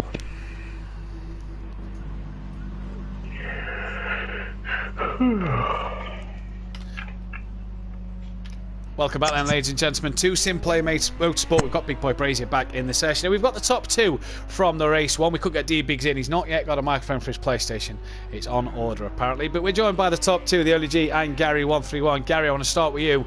Crazy first lap, seeing you drop from 2nd to 15th, and you managed to pull it back from there. Yeah, just got my head down and tried to get as much places as I can. Otherwise, G's going to get a bigger gap at the top of the table, and we can't be having that. You really was on a mission lap 1. It sort of was a lap of two stories, really. You made your way up the grid quite easily after you'd had your spin, and obviously the spin itself. D-Biggs at the end was a cracking little battle, and he just seemed to lose the rear, which kind of gifted you 2nd place. Yeah, it nearly took me out as well. Yeah. I thought I'd get my head down. I was happy with 3rd, to be fair, after obviously the turn 2 incident, and then got my head down and thought I'll just stay on him. If he makes a mistake, I'll pick up the pieces. If not, fair play. He weren't making it easy for me, so. I said to Kelly in the commentary box that your problems were race 1 last week with the wrong setup, and you had your spin. Problem race 1 this week. It seems to be your unlucky omen, if you like, so far the first race of the night. Are you going to win the 2nd race like you did last week? We'll give it our best shot. I always try my best, but obviously circumstances, what happens on the track, sometimes you can't help it, other times you load the wrong setup and make an absolute hash of it, so yeah, we'll try and go forward as much as we can. Well, best of luck, mate. Good luck going into race 2. Cheers, Gary, yes. Just tell me a little bit about the GT3 on this track. Is it suited to this track at Snetterton? That's a hard one, really. I like the track, so anything around here suits me. So other people might find it tricky, but okay. Are you getting on quite well generally with the GT3? Because it can be a bit of a handful, can't it, at times? Yes, it's not too. I'm more of a track person rather than a car person. I worry more about the track than what I'm driving. What you're driving, right? You are, yeah. Okay. Well, good luck. Good luck in the 2nd. We'll look forward to watching you. Yep. All right, mate. Cheers. Cheers, Gary. Then G, race winner, 2 out of 3 race wins, and he did it in style, backwards over the line, a bit like Ricky Bobby in a way from Talladega Nights. G, that one was pretty straightforward. Yeah, it was. I mean, I didn't get a good quali position, but Gary got taken out into turn 1, and then Andy spun it a few turns later. Yeah, quite lucky, quite fortunate in the way that Andy led the race and he spun. Gary got turned around at turn 1. D-Biggs led, and you just managed to get past him and didn't look back in your rear view mirror after you kind of cleared him. No, he was there for a few laps, but I don't know if you had the consistency. You was the only man in the 45s took the fastest lap, so you get the extra point for that one. Obviously, 32 world records to your name. You just kind of on another level at the moment, aren't you? Just kind of race 1 seems to be your thing. Reverse grid, not as easy as you found last week at Nürburgring, coming through to 3rd, although you got on the podium, but race 1 seems to be your thing at the minute, up the top order in qualifying, and then seems to just get your head down in the race. And obviously, luck got your way. You could have easily clattered with Andy or Gary and Jamie on the first couple of laps, but luck went your way this race. Yeah, as long as any of the quick guys are in the top 8 that can't qualify. Top 7 for this one. Top 7, yeah. I'm okay. I think Andy can qualify as well. Andy can qualify, yeah. Yeah, we're watching Andy at the moment. I'm not too worried. Yeah, I'm not too worried about him. He'll bin it in the first few laps. Well, looking at the leaderboard, you'd actually start second, just behind Sooty Apex. Second. You'd actually start ninth, just behind Sooty Apex, if I'm correct in guessing that. Sooty cannot qualify now, so yeah, you'd just start behind Sooty Apex. So actually, the look of the draw has favoured you. I'd rather start at the back, to be honest. Well, that's where your teammates started. Yeah, just avoid all the turn one incidents. Well, you lead the championship. Go on, Kelly. No, yeah. So, sorry, I was just interested. As I said, you've got multiple world records to your name on this track. You're a multiple champion on this game, should I say? And you know, commentating and following both Simplay and Motive, you're chalking up race wins left, right, and centre. Do you do anything else but play Project Cars? Yes, ACC. ACC okay, Formula One. Let me rephrase the question, G. Do you do anything but play racing games? Bit of Siege, bit of work for Motive, and then that's pretty much it right now. Excellent. So making the most of the lockdown then. He's a true racer, is G. He's a true racer. Absolutely. Lives and breathes it. Am I right? I might be completely wrong on my facts here, but as an Andy does a 1:44 on 9, that's pretty fast. That's a good time. Yeah, that's a very good time. He got a bit between his teeth. Sorry. Am I right in saying you do a bit of motorsport in the real world? Is that correct, or am I right or wrong there? Yeah, that's correct. But obviously you're not doing anything at the moment because none of us are. But yeah, I'm not sure about next season. Yeah. Either. So what championship do you normally do? 116 trophy. Right, yeah, okay. Where's and what cars is that? BMWs, is it? Yeah. BMW 1 Series. Yeah, that's it. You ought to find a Honda Civic trophy. White noise. Kelly will come and work with you, he says, if you find a Honda Civic trophy. Gee, best of luck. What's your ambitions for race 2? What's your goals for race 2, should I say? Ambitions. Well, I'm always going to go for a win. Yeah. Nothing less. Can't settle for anything less. Yeah. Second is only first loser. Exactly. Well, we'll let you get back into your party with everybody else and concentrate for race 2. Good luck, mate. Good luck. So both drivers pretty happy, Kelly, with their performances of race 1. And why wouldn't they be? Exactly. And as you said a moment ago, Andy has done a 1:44.9. That is a very impressive qualifying time. To say the least. Big Boy Brazy is currently second, but can only do a 46.5. Unorthodox is then third, 47.2, and Deeks is fourth with a 48.1. Welshie fifth, Fury down in sixth place at the moment. Who else can qualify? Emo Guy can qualify, Unorthodox can qualify, Keegs can qualify. I don't think we've seen Keegs, have we? No. He's not yet set a lap. Although he is on track. There he is. Unorthodox has just gone third.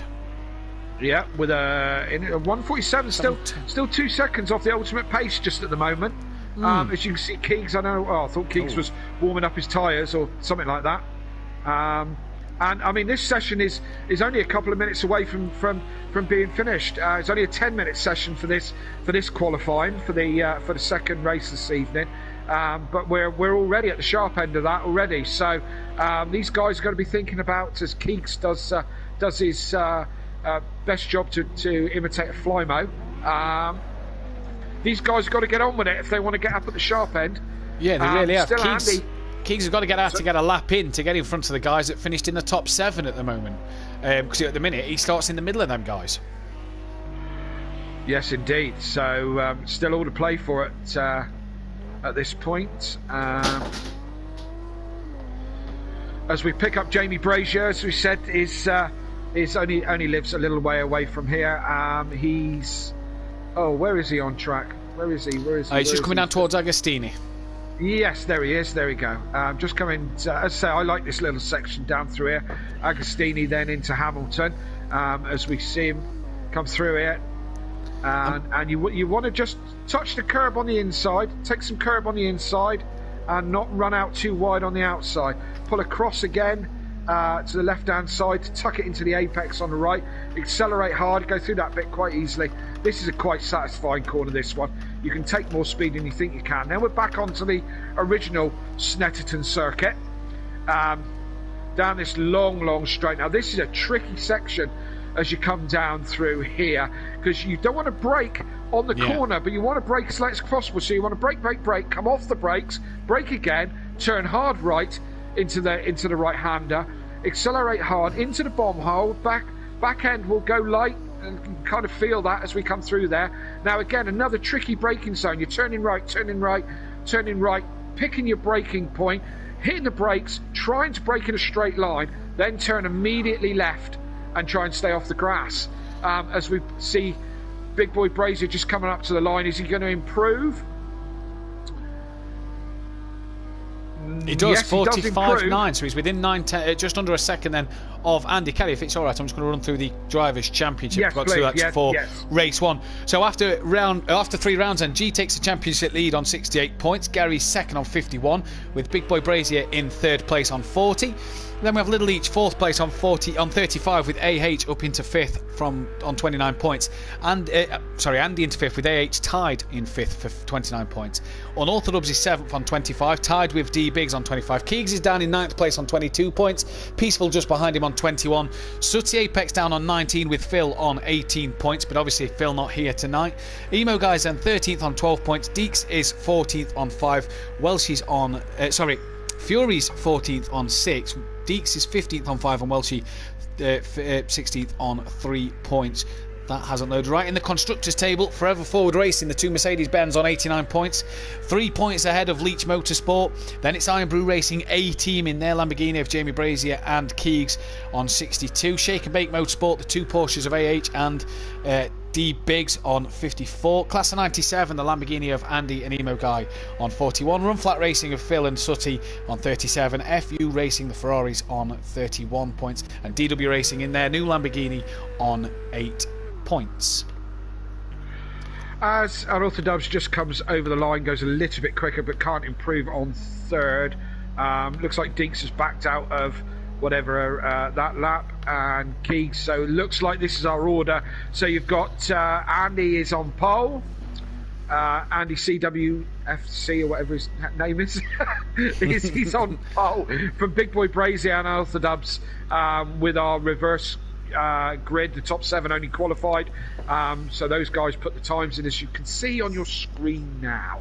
Indeed they do. Deeks got 4th with Fury 5th. Welshie up into 6th place. Keeg 7th. Emo Guy in 8th. And then the guys who couldn't qualify. Sooty Apex, the race winner, G, starts 10th. He said he'd rather start at the back of the pack than mid-pack. He's mid-pack for this one. Little Each 11th. AH 12th with Gary 13th. D-Biggs 14th. And Peaceful Explosion, G's teammate, at the back of the grid. So while the drivers just sort out last week's race setups, pit stops and things like that, we're going to be ready for them. Andy, Kelly, any little facts in between the two races? I was going to do a bit of a like and subscribe thing, actually, Matt. Yeah. If you guys, if you only just joined us, welcome along. Tell your friends, get involved. This is Play Motorsport that you're watching. Hit the subscribe button, hit the like button, go on Facebook, like that, Instagram, all those things. Give all the support to this. Everybody who gets involved with this is a volunteer, and we all do it for the love of it. So please do give us the likes and all the rest of it, because that's what we want. That is what we want. Thank you for that one, yes. Kelly. Just going through the stats, and that's Andy's second pole of the year, so the first guy to take 2 poles so far this season. Gary and G have the other pole positions. Is that on your notebook, is it, Max? It's on my spreadsheet. I've got a load of little facts in. Ooh, yeah, I just have my notebook for the pit stops on that night, but I've got my spreadsheet with all my little stats and facts for the league. In this one, I can actually tell you that this will be Welshie and Peaceful. All the guys will be on their 23rd. Most of the guys who raced all the last season will be on their 23rd start of the season. Nice little stat for you there. Yeah, absolutely. And nice to see that you're taking it seriously. Yeah, you've got to, haven't you? You've got to. No point doing it half-heartedly. Well, we like to put on a show for the people out there. That's why we're all doing it and why we all give up our time. So I do hope you enjoy it. If you're on and watching, please put a comment up, even if it's just to say hi. And I think we're ready to go. Yes? It does look like we're ready to go. It's all synced in. The revs are rising for race 2. Again, mandatory pit stop, lap 6.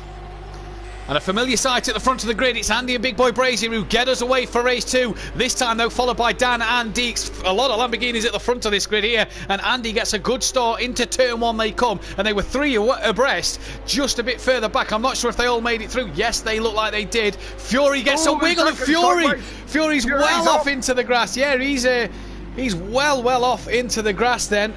Looks like they're all around turn 2 quite nicely as well. So it's only Fury who we have lost from this race. Well, we haven't lost him unless he's managed to find his way out the grass. But he went very wide at turn 2 and it seemed to snap on him on the grass and just go even further. But good start, clean start from everybody. Who's made the best start? Hard to say. Deeks is up into P4. Unorthodox has got Keys. In fact, hang on. We've lost Big Boy Brazier again. He's disconnected for a second time in this one. So he's going to score nil points, no points at this event tonight. His home track, and he's not going to come away with a bean. No, indeed. So, Jamie, we need to sort this out. Get a better internet connection or whatever you do it. But apart from that, a clean start. I say Fury had a bit of a trip across the grass and is now currently last and is going to have to chase the rest of the pack down. But other than that, there's some great clean racing in the first lap. The only G as we're on board with now, as you can see, is Hassel in the back of Emo Guy already up to 6th place. What Andy needs to do is stay cool and keep his head down on this one. Him and Dan need to kind of break away from the rest of them and gap this guy because G's coming. As we go with Keegs now, who's currently in 3rd place and just a sniff behind Daniel on Orthodubs as they come over the line and they've completed lap 1. Everyone's still with us except we've lost Big Boy Jamie Brazier as we see Keegs go very wide on turn 1. Indeed, yes. Sorry, was just answering a message there to Jamie. Nope. Done with everything. My controller died and sent. Oh, his controller died and sent him into the wall, so he was retired because his controller died. Not that his internet's disconnected. Oh, Jamie, wow, bad that your night has been, mate. Unlucky. Hopefully we can get you back out next week and fighting fit. G's had a great start. He's up into P4 already. Up to 4th already. Yes, indeed. As Keeks goes wide again as they go round Agostini, I think that was again. Yep. So G's on a mission. Who's that? That's someone else goes that's wide. Deeks, who's very wide. Gary's also got a decent start. He's up to P7. Look at these lot. Emo Guy passing a Deeks that's returning to track. Gary's as well side by side with him. That is... Oh, they're still side by side. Look, coming through Williams onto the Bentley straight. Who's going to have the better run out of Williams? Gary isn't, as he's now on the grass. Deeks should get that job done, although that Porsche is pulling Gary's on lovely the in a straight inside. line. Yeah, it's powerful in the straight line for sure. See him just pull past him, and now he's got the racing line, and he wants to go through this new section. But it's not over yet. Deeks, yeah, that's rude. Rude but fair, I think. Yeah, fighting back. Great move from Deeks, and that's allowed AH up the inside of Gary. So Gary's actually lost 2 places there. So Deeks, cracking manoeuvre, had every right to do so. And Gary looking at the back of the Shake and Bake Motorsport Porsche once again, but this time it's AH, not D Biggs. Sorry, go on. Yeah, AH just followed through there, but Gary got run wide, and when you get stuck out there on the outside, just opens the door for other guys to come straight through, and AH did that. But Gary's back on the attack on the outside of turn 1. This is going to be interesting. It is, as they all go through turn 1, and AH loses that place. Gary round the outside. Great manoeuvre from him. AH is going to have his teammate pressuring him now. D-Biggs, in fact, AH has let D-Biggs have that spot, so clearly feels that he had made a mistake somewhere and has yielded the time. AH struggling then, coming through turn 1. G has passed Keegs up into P3, just as you changed to him there, Kelly. So he's up into P3. Another move done for the Only G, and another step on the podium at the moment. And so far so good in terms of his start to his second race. Gary has the work to do over Deeks again, but here is Emo Guy, and P5 at the moment. His teammate leads this race. There is Gary stuck behind Deeks once again. He's got to get that move done, and he's going to try coming into Olgies and Williams. Is he going to have a look? No, he's not going to look this time round. He's going to set him up for Williams down the start straight, down the back straight, sorry, of the Bentley straight it's called. He's taking that wider entry. A bit of a twitch mid-corner for Gary, and he's wide again. In fact, he's round. Gary's lost the car. I saw the car twitch mid-corner, and he lost the rear of it. And all that momentum Gary had just down to P9 now. Little Each may get past him on the straight, but G up into third, right behind Unorthodox at the moment, looking like he could put Dan under some pressure. He certainly could. These three at the front, the Motive staff, all out front at the moment. So if they trip over each other, there could be handbags adorned with these guys. Dan will be frantically looking in his mirror. He knows how quick G is.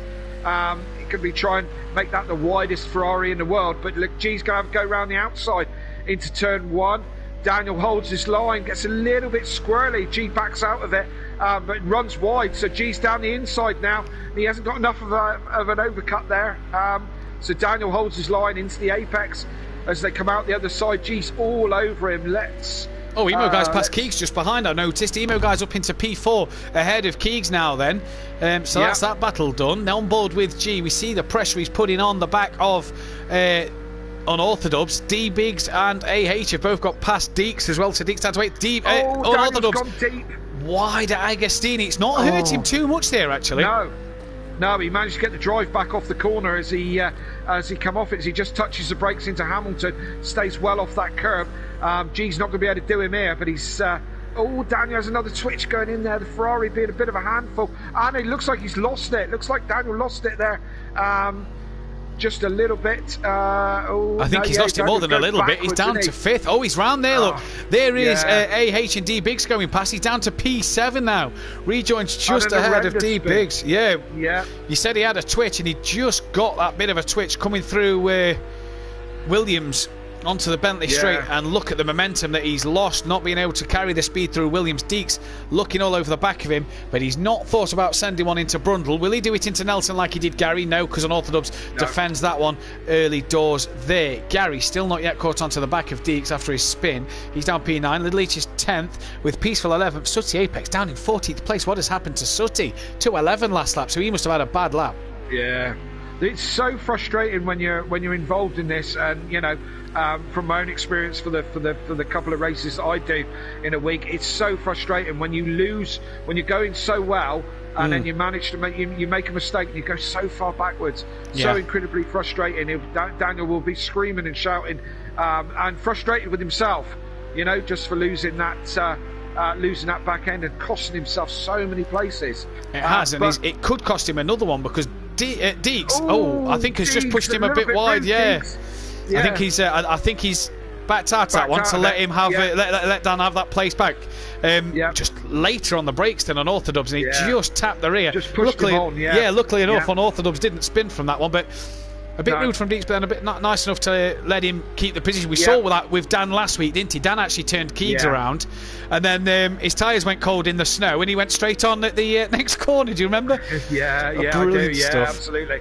And I mean that's also the thing as well. Do you know what I mean? It's very easy to come up behind someone and give them a nudge, and not do it on purpose. It just, it's the adrenaline's going, and you're in the heat of the moment, and it can be done really quite innocently. But it's how you deal with that afterwards, and how you give the place back, or respect that other driver, So and Deeks did it quite respectively there, like Dan did last week. He realised he'd done wrong. A bit of a flash of lights, and Dan on his way. Deeks has now lost out massively as the two shake and bake Porsches of D Biggs and AH are really gaining on these two Lamborghinis of Keegs and Emo Guy at the moment. G is up into second after Dan lost it, and is 2.6 off the back of Andy.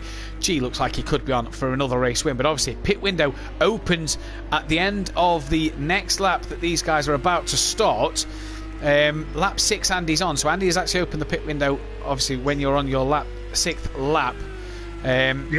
But at the moment, quite a few cars strung out, not really many battles on the circuit so far. Just looking at the timing screen, Sooty's actually closer to Welshie. That's probably the closest battle I think we've got. That's just over a second. For 14th and 13th place as well. Who'd have thought Sooty Apex would have been there? Chris obviously changed car, back in a new car this week. But not the Sooty we used to seeing, that is for sure. Yes, indeed. So AH is and D-Biggs in front of him is probably the closest race on track as we go on board with AH. So you can see for yourself. They're reeling in Keegs as well. Yeah. By the looks of it, and Emo guy isn't that far ahead. As we said, going a bit wide. Exactly what I was saying. You go out wide on that curve, it'll throw you back to the inside. You'll lose the back end so incredibly quickly. Just to put in there, Sutty's got past Welshie. Yeah. Okay, we didn't see that on camera, did we? No, I missed that one. But nevertheless, Sutty is now up into P13 ahead of Welshie then. But you're right, you come out of Hamilton and you do not want to touch that outside curb or grass, because it will just sort of send you the opposite way of the track. And Gary, who's that making a move on? Oh, he's passed Unorthodox and Deeks. Unorthodox, yeah.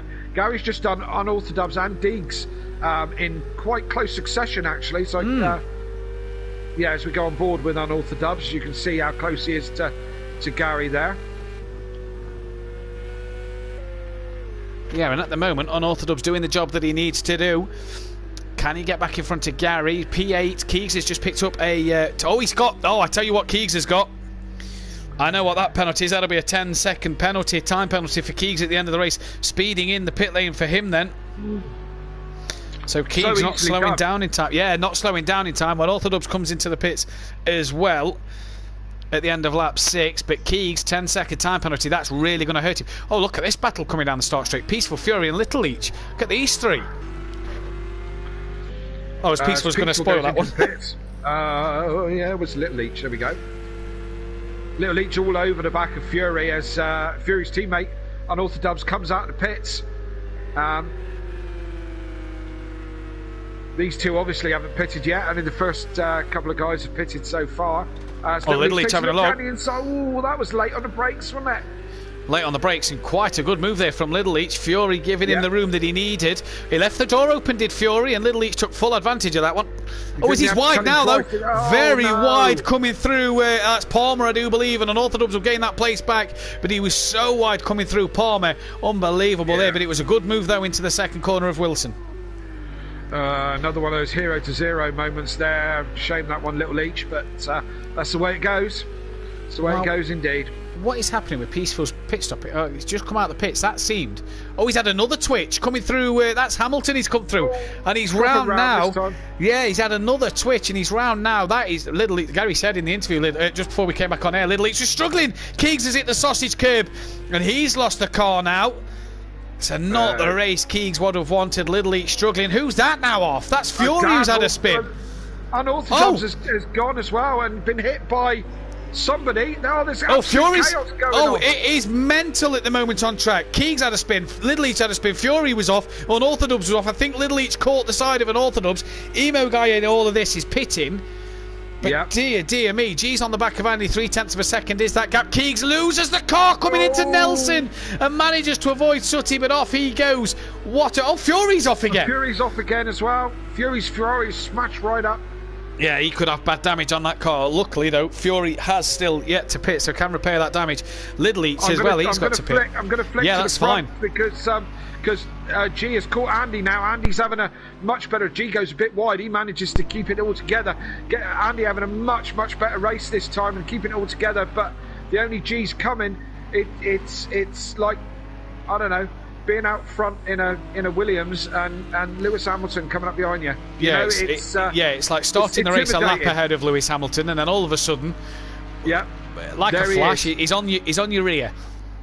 Although I don't think the Mercedes would have been able to have followed the Williams for this amount of time.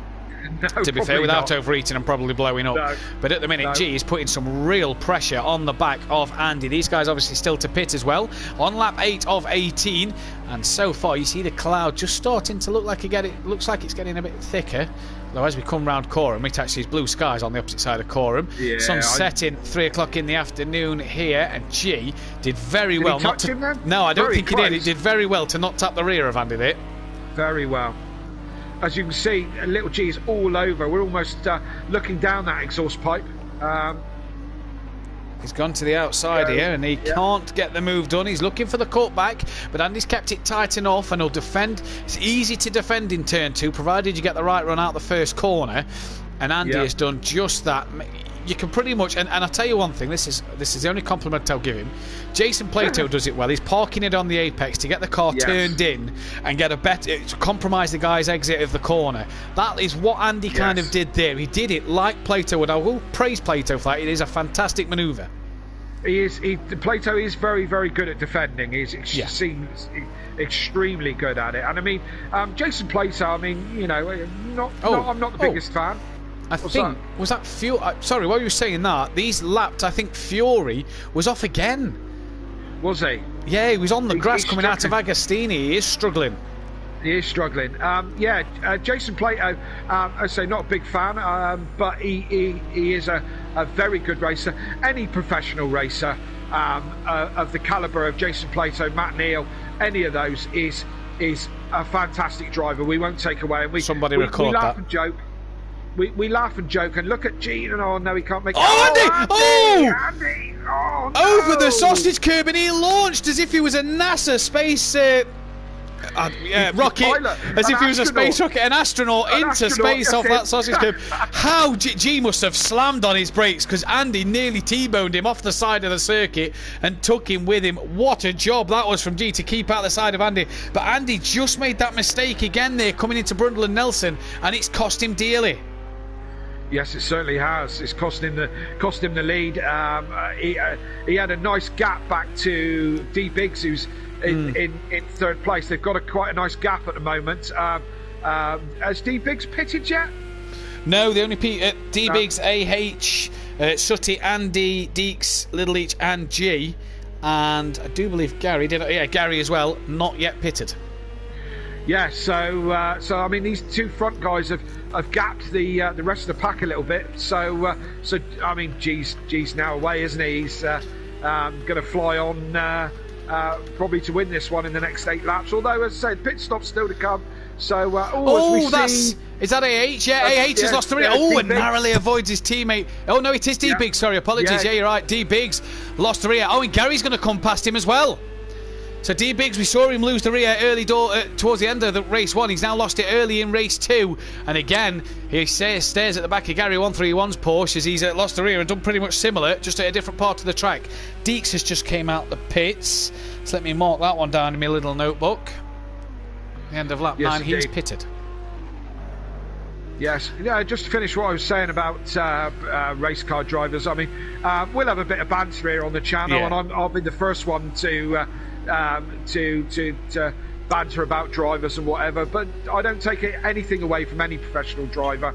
You know, it takes a lot of skill to drive any car at speed, and you know, Jason Plato, Matt Neal, Lewis Hamilton, any of them. Do you know what I mean? You know, from anybody to, you know, the worst driver on the grid is still a professional driver. You know, indeed. Yeah, you have to take your hat off to what they do. Saying that, we can banter about race drivers because we can. Because we can. We're allowed everybody's opinion. Gary 131. Indeed it is. Gary 131. I'm gapping D Biggs at the moment. Anybody pitting? Yeah, D Biggs is just coming in actually while we speak about that one at the end of lap 10. D Biggs into the pits. Just looking on circuit, there doesn't seem to be much happening in this second race, does there? No, it's not quite as action-packed as the first one, but as I say, a little way to go yet. Still 8 laps in this race round Snetterton 300 here in, I don't know, Norfolk, isn't it? Norfolk. Yeah, the sun looks like it's setting, though. It does look like the sun's starting to set or go behind the clouds. Yes, indeed. So, I've just seen, I saw Daniel get close up behind Keegs, and Daniel goes wide as we. I noticed that what you've just said. Dan was behind Keegs a moment ago, gaining on him, and he's now in front. So Keegs has he made a mistake somewhere else? Yeah, maybe had a moment, maybe run wide or something, and Dan was able to get past him or something along those lines. Yeah. But as you say, all a bit static at the moment, all a bit holding station. No real battles on track right at the moment, so gives us a good opportunity to like and subscribe while I do the whole corporate thing here on Superplay. Like and subscribe and you know, do all that stuff that we like, you know. So Kieran Argent's just commented, Kelly, saying that we need a bit of weather here. Tell you what, a bit of rain right now would not go amiss here. It would really shake it up a bit. Yes, indeed, it would. Yeah, a little a snowstorm would do it, wouldn't it? One thing I want to say about Unorthodox at the moment, he knows Keegs is behind him. Even if he makes a mistake, he's not going to force the issue to Keegs, because Keegs got a time penalty of speeding in the pit lane, which I know is a minimum of 10 seconds. So he's not got to force the issue with Keegs as much. No. I believe that probably Daniel isn't really thinking about that, to be fair. He's probably frustrated with himself for these silly mistakes that have been made, and he's probably just trying to get his head down and try and drag some kind of result out of this. He's probably not thinking too much about behind. He's probably just thinking that why the hell am I in 10th? But as we said many times, that's the way it goes with this thing. Even the only G spins it round from time to time. Yeah, we saw last week G at Nürburgring did seem to struggle with the cold temperatures and the cold conditions. He hasn't tonight, though, in what seemed to be pretty lovely conditions at Snetterton, to be fair. Not bad at all for a January afternoon, is it? Not too bad at all. Nice blue skies, bit of cloud. It looks like cloud cover's just thickening up a bit as we've lost. Just lost somebody. Keegs. Was it Keegs we just lost? Yeah, Keegs, because he was the only one with a red number, the only one with a time penalty, and he will not score any points. Will not get anything out of this race as he didn't get to lap 14, so will score no points. So for Iron Brew Racing A team, no points for them two then in this one at all. Not the race them guys would have wanted. They'll score nothing in this. Obviously the drop score system in place, so they could drop their points from tonight. Lowest score of the season is dropped. But looking at it at the moment, this man is going to take maximum points tonight. We'll see if he's got the fastest lap at the end of the race, but he looks like he could take 2 race wins out of 2 tonight. Gary gaining on the back of AH a little bit here, who's got Welshie for company. Andy in the pits at the end of lap 12. Yes, indeed. Just looking on the comments, Jamie Brazier saying thunderstorm, please. Remember, Jamie, if you have a thunderstorm here, it's going to be outside your house as well. Yeah. He texted me yesterday and today. Jamie's kind of been my weatherman today. Like 12 o'clock till 20 past 12, which is qualifying 1. Text me what the weather was. 1 o'clock till 1:30 he texted me the weather then. And he didn't say qualifying 1 and qualifying 2 and 3, because according to my phone, it was just meant to rain. The whole time yesterday, it was just meant to rain. But yeah, it was actually raining for the last half of race 2. So like this time last night, it had started raining and it was already kind of wet on the circuit. So it's good to have somebody local to the circuit to give me an actual what the weather has done, not what BBC thinks it's going to do, sort of thing. Wow, yeah. When can weathermen ever predict the weather? Well, this is it. This is it. I wonder what Jamie Brazier does all day, because he's been messaging you and he's been messaging me all day. Jamie, do something else with your life, man. Yeah. Well, I know he's been furloughed, so he's probably not got a lot to do at the moment, to be fair. Probably struggling to fill the day, so... he's sat outside his bedroom window, stopwatch on for 20 minutes... Right, I text Matt, this is what the weather's just done. Jamie, if you're available, can you fly out to Daytona for next week, please? Because we need to know what the weather's doing out there. If you are available to do so. Yeah, get me some fun facts about Daytona as well, because I'm going to need them for next week. Daytona, fun fact about that one. If Mazda is back, Mazda took the 24-hour Daytona race we did over the Christmas period. In between the 2 seasons, Mazda did the 24-hour race, won that one, I think the outright class win. Mad. And you guys are all absolutely mad. You think we're all mad? At least everybody else got some sleep. Mazda did all 24 hours in the car. All 20? How do you do that? So when you pit on Project Cars, there's a chance to swap the driver, and what it will do is it will put the computer in, so the computer will drive your car. Yes. So we all did it. Dan actually got caught on the stream. He forgot to mute his mic when he fell asleep, so he had his headsets on. So if you go, I think it's part 4, there's Dan just snoring on the stream. And he does snore. He does snore some, just my boy. Yeah. And Mazda sat in the car. He had about 18 cans of energy drink, and Mazda just sat in the car for 24 hours and did the whole thing. 24 hours. And When I spoke to him afterwards, and I says, "How come you're mental for doing that? You're crazy." Me and my wife had some bad news at the time, and he says, I ran the number 5, which is my number. He says, I did all 24 hours. I made it my goal to do it for you guys. So we appreciated that one, and it was very much appreciated from Mazda for that one. Gary, is he going slow? I don't know. He's got damage on the front of his Porsche. Just if we jump on board Gary, he's had a shunt somewhere. And that's a big one as well. I don't know what he's hit for that. The way he looks like it would look like a brick wall, doesn't it? You know. Well, Andy's already pitted, so he's going to benefit from it. He hasn't got to really hurry to pass Gary because Gary's still got to pitch, but Gary has hit something head-on hard. Yes, for sure. That ain't going to polish out. There's no Mtcc cut that's going to fix that. No. You know, and probably the Project Cars mechanics won't be able to do it either because they don't do nothing. We said last week, didn't we, Kelly, that on the Nürburgring races, there goes Andy up the inside, nice and easy. Gary didn't even try defending that one. We said last week, Kelly, that you wouldn't like to foot the bill for these manufactured cars because they're not cheap. Well, not with these guys. And Gary's gave Porsche a bit of a job to do there. Oh, the Leach Motorsport boys. Yeah, he's probably done, I don't know, probably three grand's worth of damage to the front of that car. You know, easily. But yeah, these guys must cost a fortune. You'd love to know what the repair bills are after this lot have been racing, wouldn't you? I tell you what, I would not like to see their bills. AH is pitted in and out. He goes. He's away from the pitch. You just heard him leaving his pit box. He's dropped down to P3 at the moment. Then after he leaves the pit, Gary. Now, if he's got major damage to that car, I tell you what, I will notice. Sometimes when you repair your damage, which Gary hasn't done, so Gary was going slow, but that seemed a relatively quick pit stop. Yes, it did. That didn't look like the damage was... Well, the damage is visually not repaired. It didn't look long enough to do that much damage, that much repair, did it? We'll see what Gary will do next lap then. Because he didn't look quick when Andy was behind him, did he? He didn't look like he was really pushing.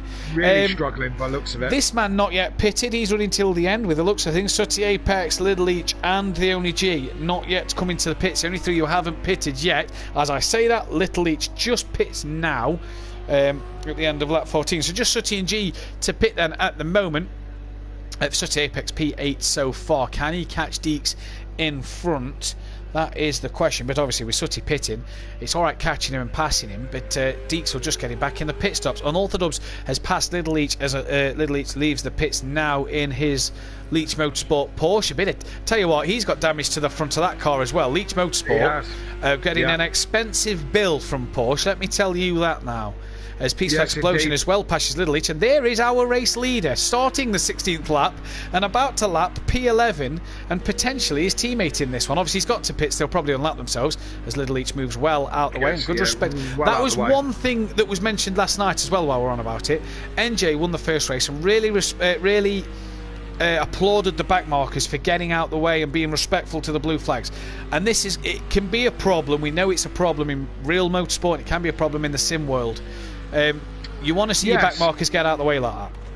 Although, controversially, I would say if it was me, probably not in sim racing, but in the real thing, I'd do away with blue flags, especially in Formula 1. Would you? Yeah, how controversial is that? Now, I mean, I'm not opposed to that, but make them go round them. I'd bring in a rule of like the endurance stuff. So, like your Le Mans and your World Endurance, if you get a blue flag, the LMPs have to overtake you in like a GT3 or an LMP2. The LMP1 hypercars, whatever they're called nowadays, have to overtake you. But you've got the blue flag to kind of warn you. Just let you know. I think that should be a feature for like Formula 1, especially if you get in a Mercedes lapping a Williams, you know you're going to fly past him. It was Vettel the other year, wasn't it? Really sort of made blue flags a controversial thing. And at times he's asking for blue flags to be waved, but the car's like a second up the road. Yes, absolutely. And I mean, you know, Formula 1 is well renowned for the cars not being able to follow very well. And they say these certainly the 2020 cars can't follow within 2 seconds now of the car in front. It really disturbs the air, and we're hoping that the reg change, which will now be next year, is going to start to sort that problem out and give us better aero so they can follow. But as I said, I'm sure back in the day, you know, way back in the day, before all our time, that there was no blue flags, and if you came up behind a back marker in Formula 1, you had to get round them. Do you know what I mean? You know? Yeah, I'm happy to wave the blue flag as a warning for the slower car, but make them do what they do in the World Endurance, and the leader has to pass the back marker. Why should I think that should be the way forward, to be fair. Like World Endurance, I like the way they do it. Yeah. The blue flag there is a marker to let you know, as the back marker, that you are being lapped, but the leader has to go round you, not you. Oh, Gary! He's hit the sausage curb coming through the final corner. He was on the back of D Biggs once again in this race, on the back of D Biggs, but it's this time Gary who's lost out. D has pitted and has an 8-second lead now to Andy, so it looks like he's got that one pretty much done. 8 seconds, quite a bit of time. The sun is really setting here, and all the temps just slowing down, where Gary's car is just not able to hang on. He did give that sausage curb a bit of a clout though, Kelly, as he lost the rear. I unsettled the car and that was it. Around it went. Yes, indeed. So, as you said, the only G's done his pit stop. He's got 9 seconds now clear of this guy, Andy, who's having a much better outing, to be fair, in this race. Apart from that one mistake, really, he's driven a much better race. And he's 10 seconds up the road from AH now. So the whole field, again, AH is a good whack in front of Emo Guy, who's got some people around him, but I think they're back markers, to be fair. The field is quite well spread out at the moment. So no real battles on track. Some good racing from the guys tonight. Guys, get your voting in the chat for driver of the day. It's hard to look past the only G again, but you know what? I'm going to give D Biggs the shout out. To be fair, a third place and a fifth place. I think D Biggs is going to get my vote. Yeah, a good effort for the whole evening, for the whatever. Certainly race one, I think Gary was the class of the field. Yeah. In race one, he drove an absolute stormer. For this race, I'm going to say Andy. I think he really kind of sorted his stuff out for the second race and was much more consistent. What about over the two overall? Sorry? Overall for the two for the whole session? I think I agree with you, to be honest. D-Biggs, I mean, the only G's the only G. You know, so as we see him now on his last lap. But D Biggs, what was it, a third and a fifth? Third and a fifth at the moment as well. He could still gain on Emo Guy with 1 lap to go, and maybe get a third and a fourth. But D Biggs for me. Jamie says Gary for driver of the day in the chat, so it's a good vote. It's an interesting race vote one for Gary. Yeah, certainly race one. Race two, I can see where you're coming from as well for race two with Andy. He's drove a brilliant race. Again, though, I look at Emo Guy and I look at AH as well. They've had a better second race. They've looked good. Yeah. But I think all-round D Biggs has been the man. Sutty, on lap 17, has only just came into the pits, and G has nearly finished this race. So he needs to get in and out quickly before G comes round and laps him.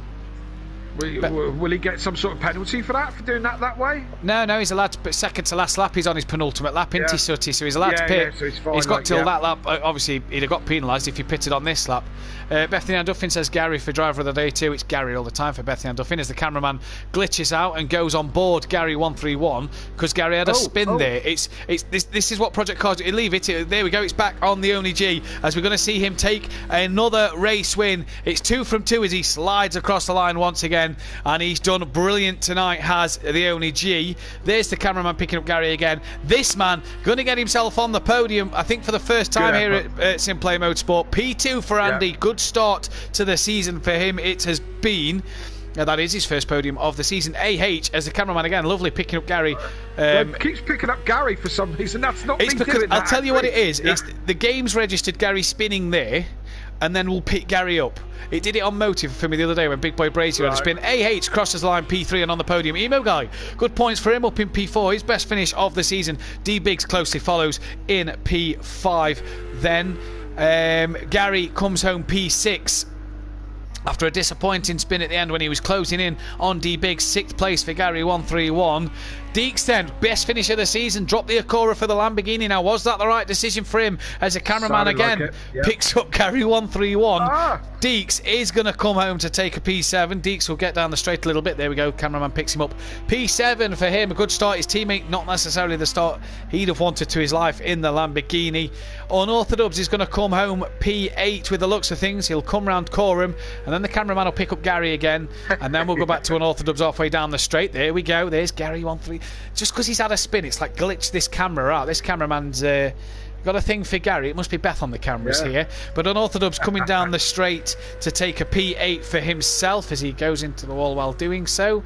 Brilliant. He's not paying for that car, is he? No, he's not. Gary131's been picked up again as we wait for Unorthodox to come, as we wait for Peaceful Explosion to come across the line and take P9 in his Mercedes-Benz. Little Leach going to come across P10. Really has struggled tonight as Little Leach. P10 for him. Sooty Apex tried to do the long pit stop and it didn't really work for him. He's going to come across P11. And Fury got P12. Just about to look at the fastest lap. And that was, again, the Only G. So maximum points tonight for the Only G. Really top stuff from him. We're just going to go to a quick break in a moment because I just want to get Andy in the commentary box just for a quick chat about his second place. Just going to run through the order there so you can all see everybody's final positions. Don't forget we lost Keegs and Big Boy Brazier in this one, so they will score no points going forward into this. But we're just going to get Andy in for a quick chat.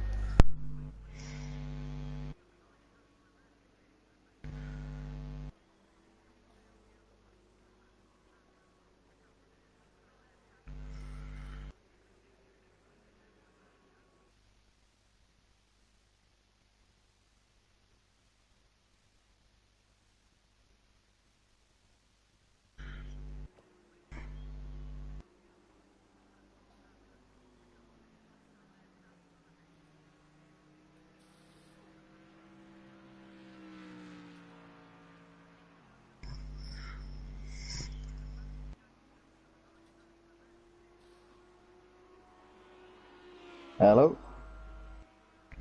Hello, Andy. As Andy joins us live in the commentary box now. Andy, you said we wouldn't get you in the commentary box for an interview, but you've drove an absolute cracking race and got on the podium. Yeah, I'm pretty happy with that one, to be honest. I thought after the first race I could have done better from pole, but the first race I just had a few spins, didn't really have the car in the right place. The tyre pressures were a little bit off, so second race changed the tyre pressures up a little bit, stuck a little bit more of downforce on the car, and it handled really nicely. Didn't have the pace of G, unfortunately. He was just too quick, but yeah, I'm pretty happy with that. P2, my first podium at Simply. Yeah, really good stuff. 2 pole positions for yourself as well. Cracking drive.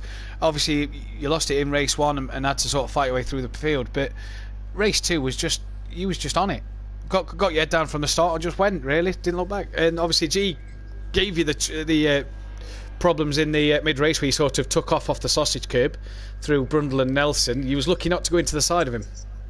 Yeah, and when I saw G coming around the outside, coming into the chicane, I thought to myself, best not fight that one too hard, but then outbrake myself a little bit, ended up running over that sausage curb. And my main aim, as soon as I realised I was going deep, was keep it out of G's way, because I don't want to end up ruining his race. Yeah.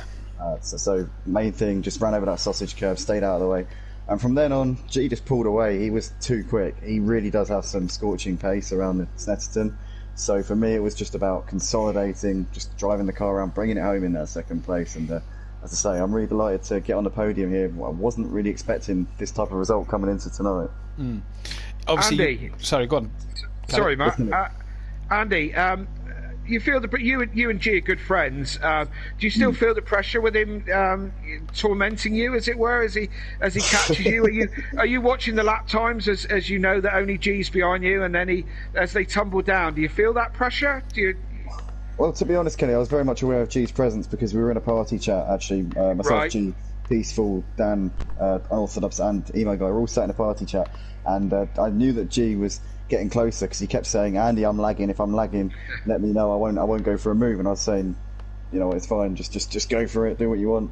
And in the end, he went for it and got the position. But I was very much aware of his presence. And to be honest, I was just driving my own race and going at my own pace. I wasn't going to try and over push it like in the first race and end up losing the car. I just wanted to make sure I could reach my potential, and hopefully I did that. Andy, one thing. I think for me, you're like kind of the most improved from race 1 to race 2. You know, race 1 you were showing the pace, but a couple of silly mistakes kind of ruined it for you, didn't they? And race 2, a much cleaner, better race. Really, apart from the sausage curve, it was mainly the setup. Yeah, and you can see how much difference it made in your performance. You know, and apart from the sausage curb incident, I think you drove a really nice race. Thank you very much, Kelly. Andy, I just wanted to add to Kelly's bit there. You've commentated Simply last season. You obviously in the Pro-Am with us this year. We've had one wet race in 4. It's quite a turnout, isn't it? What's going off? Unusual for Simply. I thought we usually have all wet races and maybe the odd dry race here and there, but it's been a little bit. We've had some really nice weather over the course of this season, and long may it continue, because the wet races in the front rear-wheel drive cars, not really my thing. Touring cars, I love the wet, but rear-wheel drive, different story.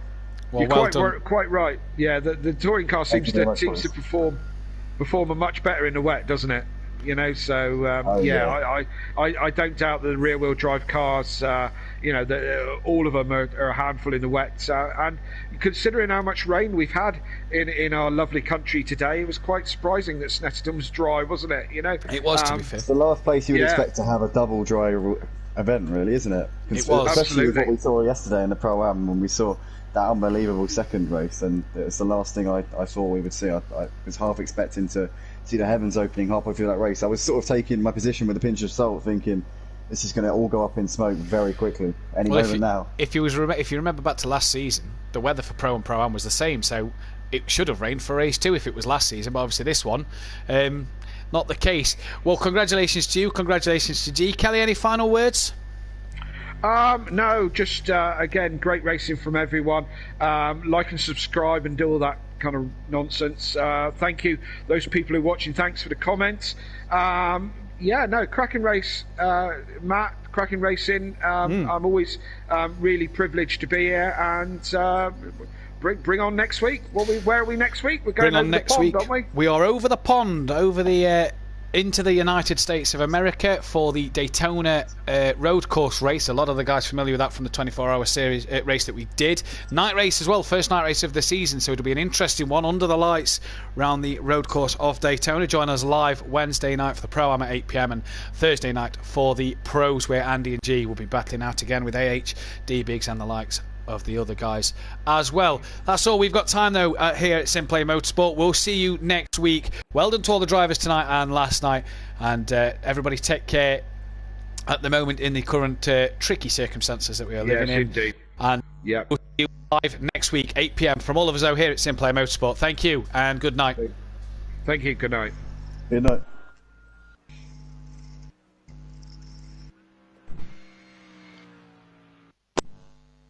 I think Mazda might have PTSD from Daytona.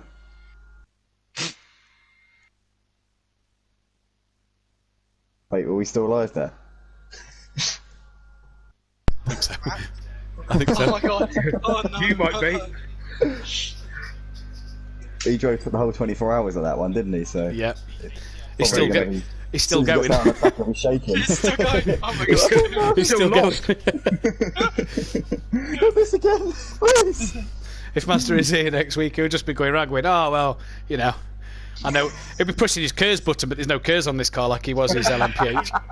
If I did 24 hours around a racetrack, I wouldn't be back to do it again. You know what? Ever. He'd be reaching on the side of his desk for a Red Bull, but there'd be nothing there. Yeah. I think I did so much practice at the beginning of touring cars around the Algarve that it's one of those tracks I never want to go back to ever again. Like, you know, he probably feels like that about it. Oh, brilliant. Well, back at Algarve actually after Daytona. It is a good race. It's a good track actually. I like Algarve, I like Portimao. Yeah, it's a good one for sure. Stop. Top job. Gary. Balls up. He was just so bloody quick in that race. He was ridiculous. What did you hit, Gary? Fucking everything that weren't part of the tarmac. Cheers for glitching the cameraman out, by the way. I went into the first bend, caught the rear wheel on the curb, and that was it. It just spun me straight into the fence. Yeah, you made a mess of that. Hit the front, hit the rear. I was like, brilliant. You made a mess of the camera. camera. Ended up with a chicane. So did you have damage fixed when you went into the pits? Yeah, I had 30 front and rear. I thought I ain't risking that.